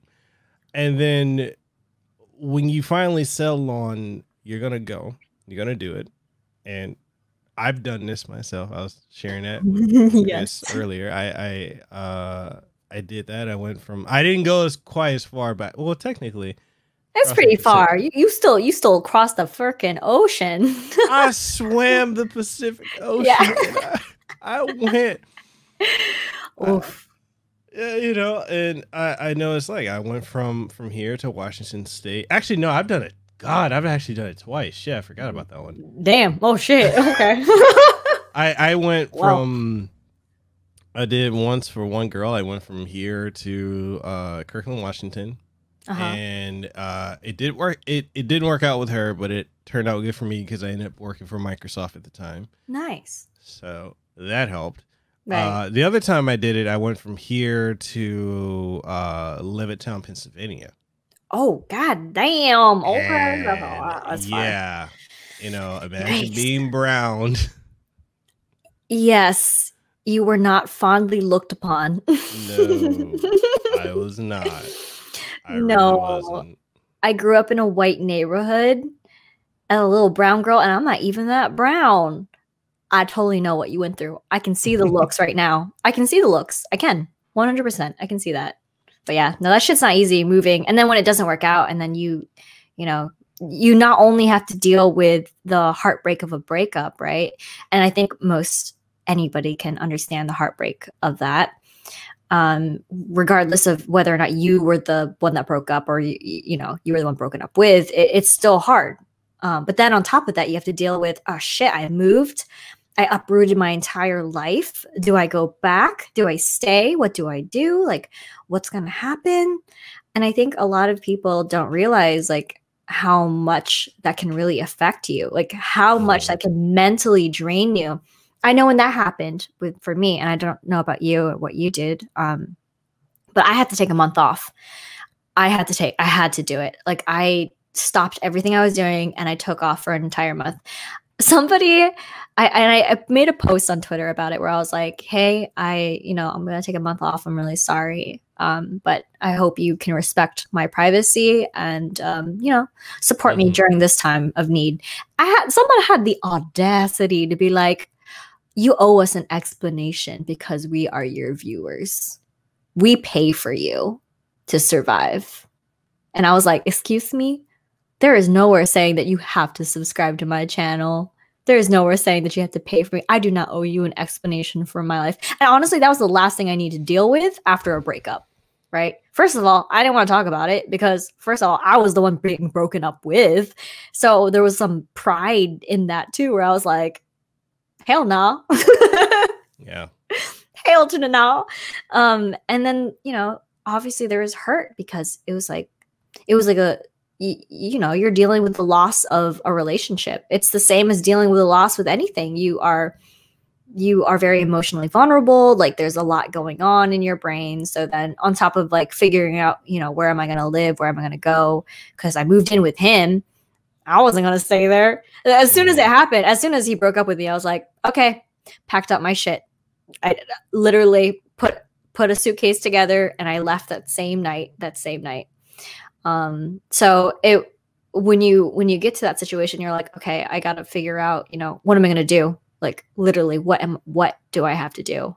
So I needed a break. I needed to take a break from streaming, content creating, everything to kind of just like figure out like, what am I doing? Who am I? What is this? All in 2020. God damn. I don't feel like the same person 6 months ago. I don't feel like the same human being. Like I feel like everybody has aged like 20 years in this year. Wait, yours was this year? Yeah, dude. Yeah. Oh. Yeah. It was this year. And like, yikes. Yeah. Mm-hmm. No, I said this to my stream too, where I was like, while I will say it was probably one of the most painful situations that I've ever been in, the most heartbreaking situations I've ever been in, I have never learned this much in my entire life. You know, those monumental moments you have while growing up, right? So like when you're a baby, you learn how to walk and then to talk. And then maybe when you're a kid, you start learning certain things like, oh, you know, if I succeed at school, I'm going to get these things, you know, like, and then college, you graduate and you're like, yeah, I graduated. That's a big accomplishment. That to me, what happened to me was such a huge mental jump for me. It was so much growth that I needed to have, because not only did it make me realize a lot that was wrong with me, it was a lot that I need to change to have more empathy for others. So personally, you know, I've blocked my ex on everything. I don't want to see his shit. I don't want him nowhere near me, but I will thank him.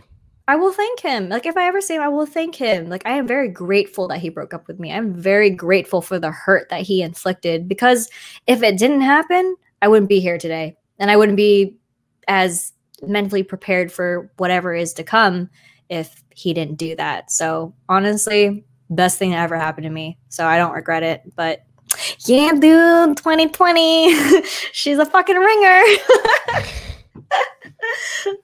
Damn. Yeah, I mean, you got to deal with that. You had to deal with that, plus the pandemic, plus content creating, plus you got entitled people, like viewers. Jeez. Honestly, if I believe in karma, okay, the bounce back and the karma from this has already been amazing.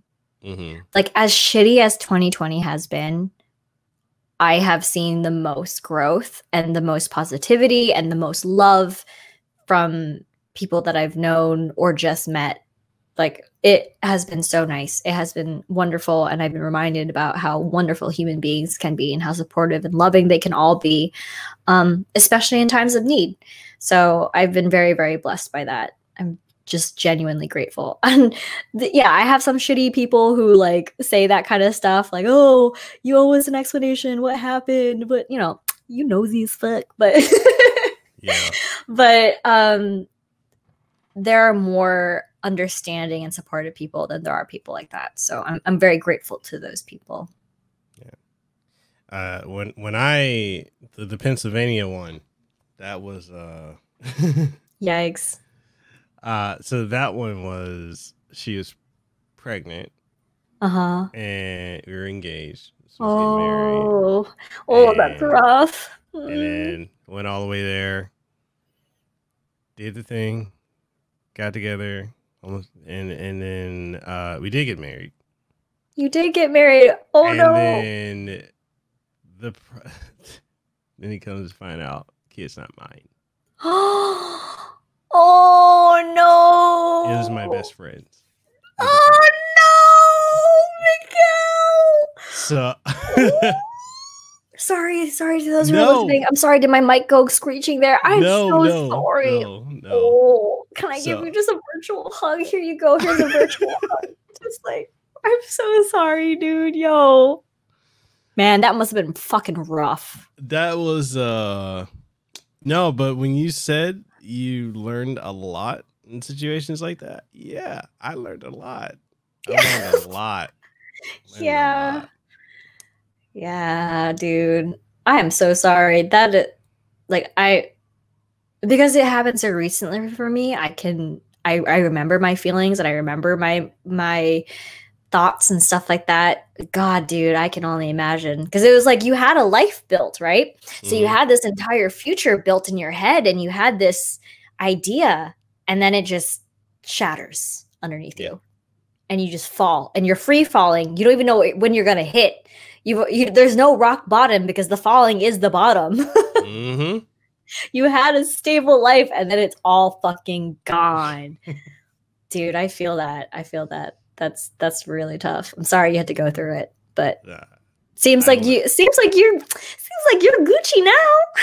I'm good. Like I'm good now, but yeah, it's definitely one of those things where I was like, that was a life lesson. Yeah, we're not dude. doing that again. Nope. Oh man. I feel that.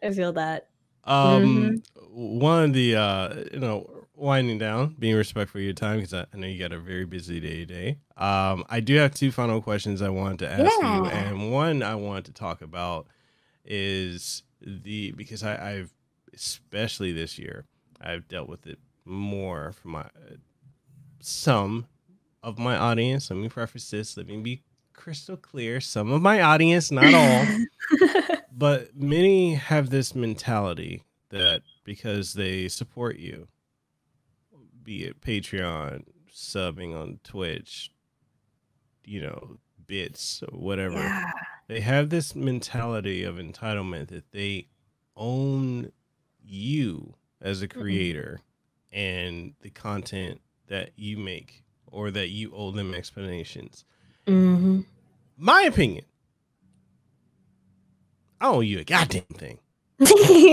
But how do you Yeah, well, my opinion as well, I don't fucking owe you a goddamn thing, okay? I could choose whether or not to make this content or just stop. I could just stop.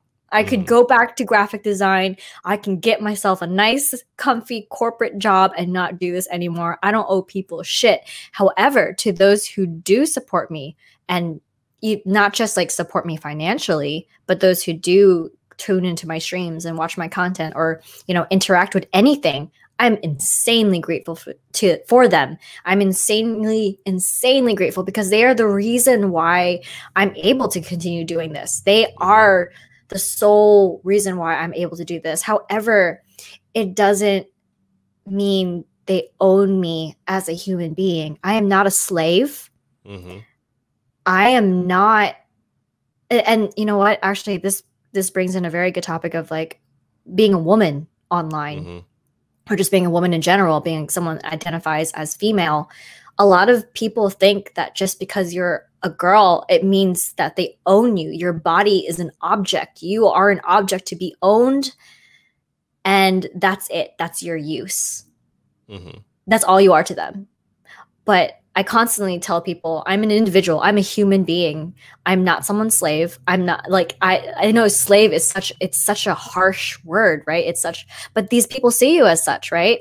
Yeah. They see you as like, it's free content that they get to consume without having to pay for it. So then if they do pay for something, they feel like they have stock in it, as if you were a product or a business that they invested in, which is not fair, because that's not how this works. That's not how this works. And yeah, I know what I'm saying is very, very controversial, but it's you're not putting out the content to be owned. And I approve this message. I endorse it. Nice. But it is something that I am very grateful for, to have a very loving and supportive community. But I think a lot of the people that do that do understand. And I'm very blessed to have this community that believes in me and doesn't feel that way. They don't feel like I owe them anything. And I'm very grateful for that. Like, I feel like I'm very, very lucky. But there are, and I have had people that were like, you owe us this. Like, you owe us, like I said, like that person was like, you owe us an explanation after that breakup. You need to tell us what you're doing. Like, you can't take a break. Like, yeah, you're $2.59 because Twitch takes half. Your $2.59 or 50 cents really entitles you to an opinion about my life. It entitles you to everything, all the information about me. Absolutely. Really? You think I'm worth $2.50, you piece of shit? Like, really? Really? If I want to tell you that my boyfriend broke my heart, I'll tell you, fam. Nah. It's all good. But I just think that a lot of people think that, and this doesn't go for me either, right? Like, there's a lot of people that say, like, they say this for other content creators. Like, we don't owe them. They don't have to do anything. You know, if you decide to sub or you decide to donate, that's because you want to, right? You want to do that. You were never forced to. And I mean, now that I say that, I think of that girl on Twitch. Did you see her? Like, it's only $5. You can sub. Like, you're watching. Why are you here? I'm not saying it like that, okay? But most people that I know and watch on Twitch always say you don't have to subscribe to enjoy the content. You don't have to pay. We didn't put it behind a paywall. You can enjoy it for free. But usually it is people doing it out of the goodness of their own heart. For that, we are very, very grateful. But yeah, just because you do that doesn't mean I need to give you nudes, by the way. I've had so many people like message me, slide to my DMs. They're like, hey, I subscribed. Can you give me your nudes now? I'm like, no. No. They'd be like, when's the OnlyFans coming? And oh my God, I had someone create an OnlyFans for me, and they told me to contact them if I wanted the information. They like took my name. There's a SeeKaySee on OnlyFans now, but they're taking it hostage, fam. They took my name hostage on OnlyFans, so I can't even claim SeeKaySee because they took it, and then they messaged me and they were like, "If you want this, DM me back." But I don't answer my DMs because I get creepy DMs like that. Okay, I get my DMs. They are a scary place. You know when Lion King where he says, "Don't this over here is the dark side. We don't go over there." That's my fucking DMs. I don't go there. That shit's scary. Oh my God. Speaking of which, what are your thoughts on OnlyFans? Oh, I think that, you know what? There are so many fucking beautiful people on there. Do whatever you gotta do. If you want to sell that shit, sell it. Like, oh my God, there's so many people that I support on there. Like, I mean, I haven't like actually bought the OnlyFans. Like, I'm poor. Hi, hello. I'm poor. I need that $5. I'm so sorry. I love you and I support you and I will share your content elsewhere, but I can't afford it myself. I'm so sorry. But I have so many friends who do it, and I 100% support them. And I think there's nothing wrong with it. It's just another form of content. If you want to buy it, then you buy it. If you don't want to buy it, then you don't buy it, right? Me personally, I have a lot of internalized guilt and internalized shame in that because of my conservative and religious upbringing, which I had. It's also our Polynesian background too. Yeah, boy, it is. It really, really, really is, isn't it? There's a lot of cultural, religious, and internal, I hate to say it, internal misogynistic thoughts that by the way, you are not your thoughts. I am not my thoughts, but I was raised to think a certain way. And I'm trying very hard to release myself from those thoughts. And I try my best to, allow myself to be free in that sense. Like, I think what a lot of people ask me is, would I ever do it? And I'm not going to say never. I would never do it. But right now I struggle with it because not because I look down on anybody that does it, but I would look down on myself. Like, it's so weird, right? Whereas I 100% support my friends who do it. I think it's amazing. I think it's a great way to make money. And I think it's a beautiful, empowering thing too. But me personally, if I did it, I don't know if I am mentally ready for it, because trigger warning, by the way, for those of you who are listening. I was sexually assaulted when I was a teenager, and me too. Oh God, high five. Just, oh God. Yeah. I was raped, and to be objectified or seen in a certain light that is more sexual, it makes me feel dirty. It still does. I am much older now than when it happened, but there are certain things that still trigger me. And so when people objectify me and sexualize me, then it's hard. And I know, by the way, OnlyFans, it's not all, you know, nudes and lewds. It really isn't. Like you can control the content however you want to control the content. But I know a lot of people would be like, "Oh my god, it's a body painter. Oh my god, let's watch her wash off her body paint or something like that." When that's not necessarily the content that I'm going to offer. And the idea of someone, I don't know, the idea of being seen as an object really freaks me out.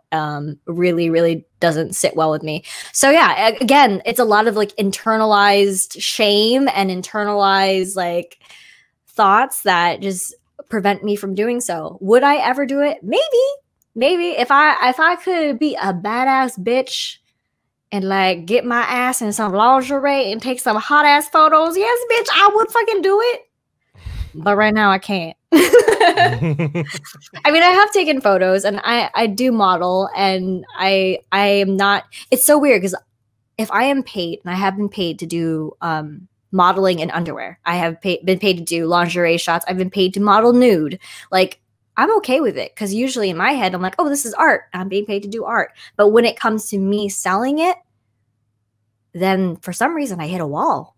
I hit a weird wall that's there. But yeah, that's something I struggle with personally. No, I mean, okay. So yeah, that duality of how we were raised versus how we are now.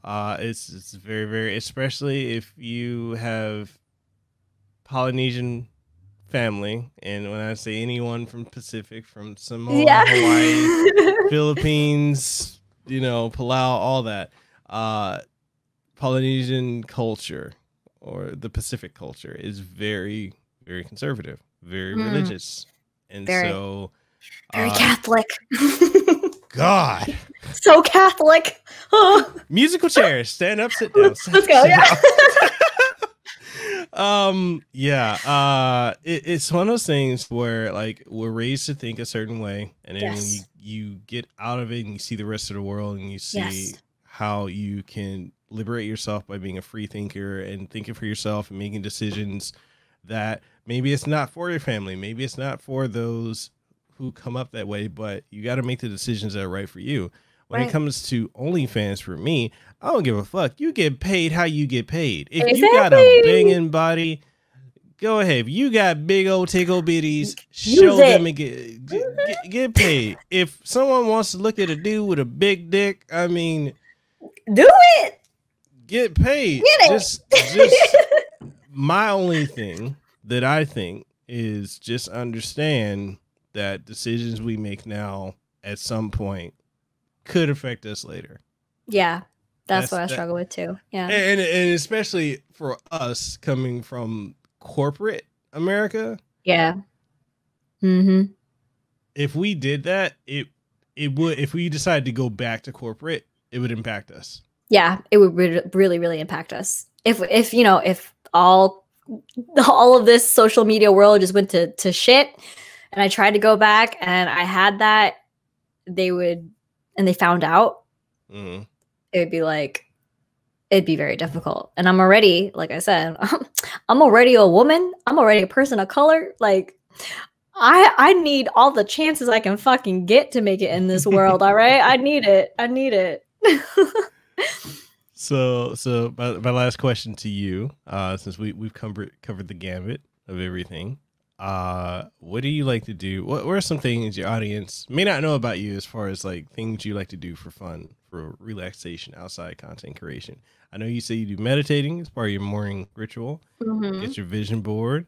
You know, you like anime. You like art. You like games. You like. Okay, so yeah, I'm just like all of nerd culture. Okay, like I lived in that. That's what I was bullied for. Okay, I liked my anime. I liked my video games growing up. Like that shit was my jam. And now growing up, I'm like, oh hell yeah, it's popular now. I can pretend. Okay, I don't have to pretend like I did before. Like when I was younger, I was like having to lie about it. But things that people don't know that I actually enjoy is like organization. I enjoy cleaning. Believe it or not, and by the way, you can't really tell by all of this art, but I'm a minimalist. I own less than 100 pairs of clothing.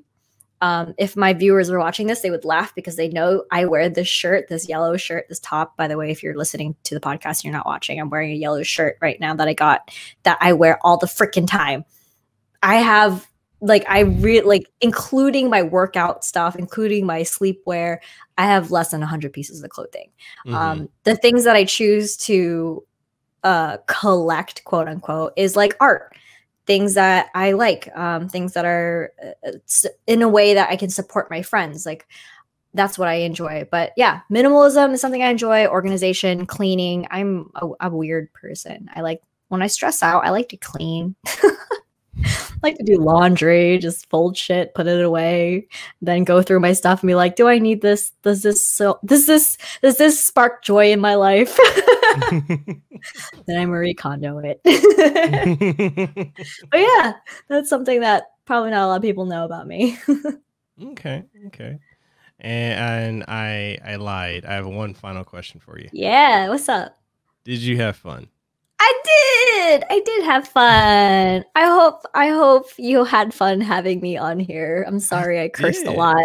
No. I had a lot of fun having you on. I'd love to have you back on the show again. And which is funny for the audience, we didn't think we were gonna go this long on a podcast, because I know I was expecting, I was like, oh, typically let's shoot for 45 minutes. Yeah. And then it just went beyond that, just because the nature of organic conversations. But it was a blast having you on. I'd love to have you back on the show again. I think you have brilliant insights on just about everything that we've talked about. I don't think there's a topic we've brought up that you haven't had a brilliant insight on. And I think it's engaging, informative, and entertaining, which is the best form of learning for a lot of people. So I'm truly honored to have had you as a guest, and we got to make this happen again. Yeah, dude. Let's just wait till I get popular, okay? And then we can come on here and I can be like, ho ho ho ho ho, look at all these numbers. I could just do the evil anime lady laugh, like, ho ho ho ho ho. I was such a baby when I came on here first, but now look at me. Okay, because we have to wait for that to happen, all right? And then I'll come back on. But I would love to absolutely 100% be back here. I really enjoyed our conversation. It was really, really fun. So thank you so much for having me. Seriously, thank you. It's been fun. Definitely. Is there anything you want to leave the audience with before we go? Go vote. And yeah, go vote. And also don't vote for racist people. Okay, so I think that definitely clears up who I'm saying go vote for. Yeah,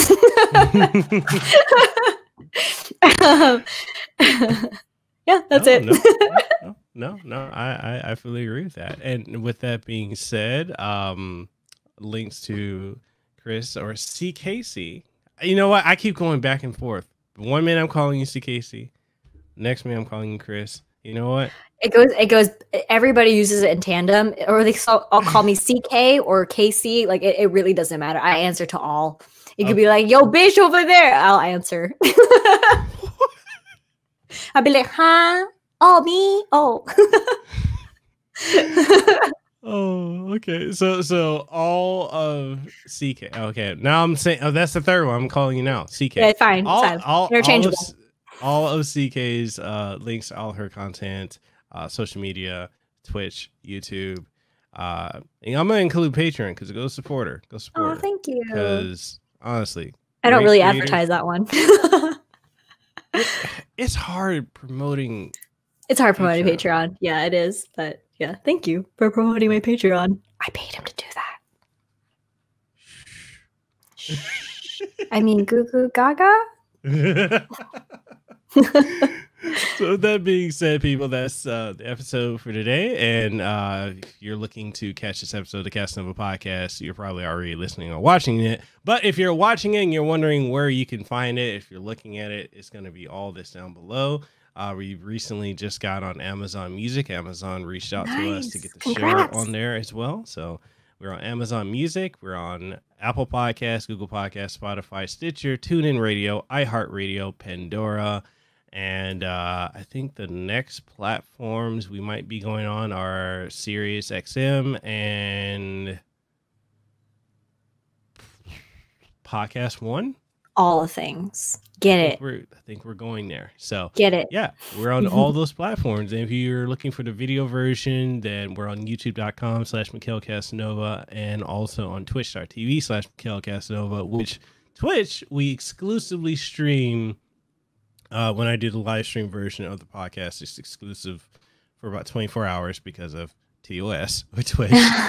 But it goes there first and then it goes to every other platform. But yes, you can catch it there. And if you enjoyed it and you want to support, many ways to support, it's not just financial. You can leave a review on Apple Podcasts. Please leave a review. If you like it, please. Please. Please. Please. I just have a background in IT. I can find you. No, I'm kidding. I'll let you slide into my DMs if you go leave a nice review. I'm kidding. Well, yeah, I mean, there's that. We've got Patreon as well. So patreon.com/Mekel Kasanova if you want to support what we do. But just because you support, and I'm going to say it again, just because people support does not mean you own our content as content creators. Please understand that. We love you, but please don't think you own us. Okay, thanks. Exactly. Yeah. And with that being said, Chris and I are signing out. We hope you have a great one. Go support her. Go follow her on all her content and sub to her on YouTube. Great content. Great. She didn't pay me to say this. I'm not kissing her ass. He's lying. I'm not using her as an arm stool. She's tiny. Better not. She's tiny and deadly. I did kung fu. But with that being said, guys, we're signing out. We hope y'all have a good one. Hey, did you enjoy this episode of the Kasanova Podcast? Well, I'm sure you did.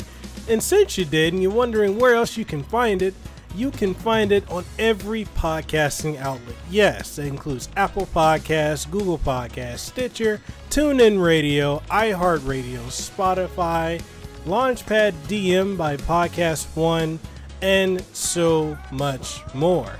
And the only thing I ask of you is if you truly enjoyed it, even if you didn't enjoy it, please leave a rating and tell us what you thought of it, what you like, what you didn't like, and everything in between. And also, if you're looking for video formats of this podcast and many more, you'll be able to find them on youtube.com/Mekel Kasanova, as well as on twitch.tv/Mekel Kasanova, and new episodes every single Monday morning, 8 a.m. Eastern Standard Time. So, with that being said, this is Mekel Kasanova, Hawaii's favorite YouTuber. I am signing out. You guys have a great one.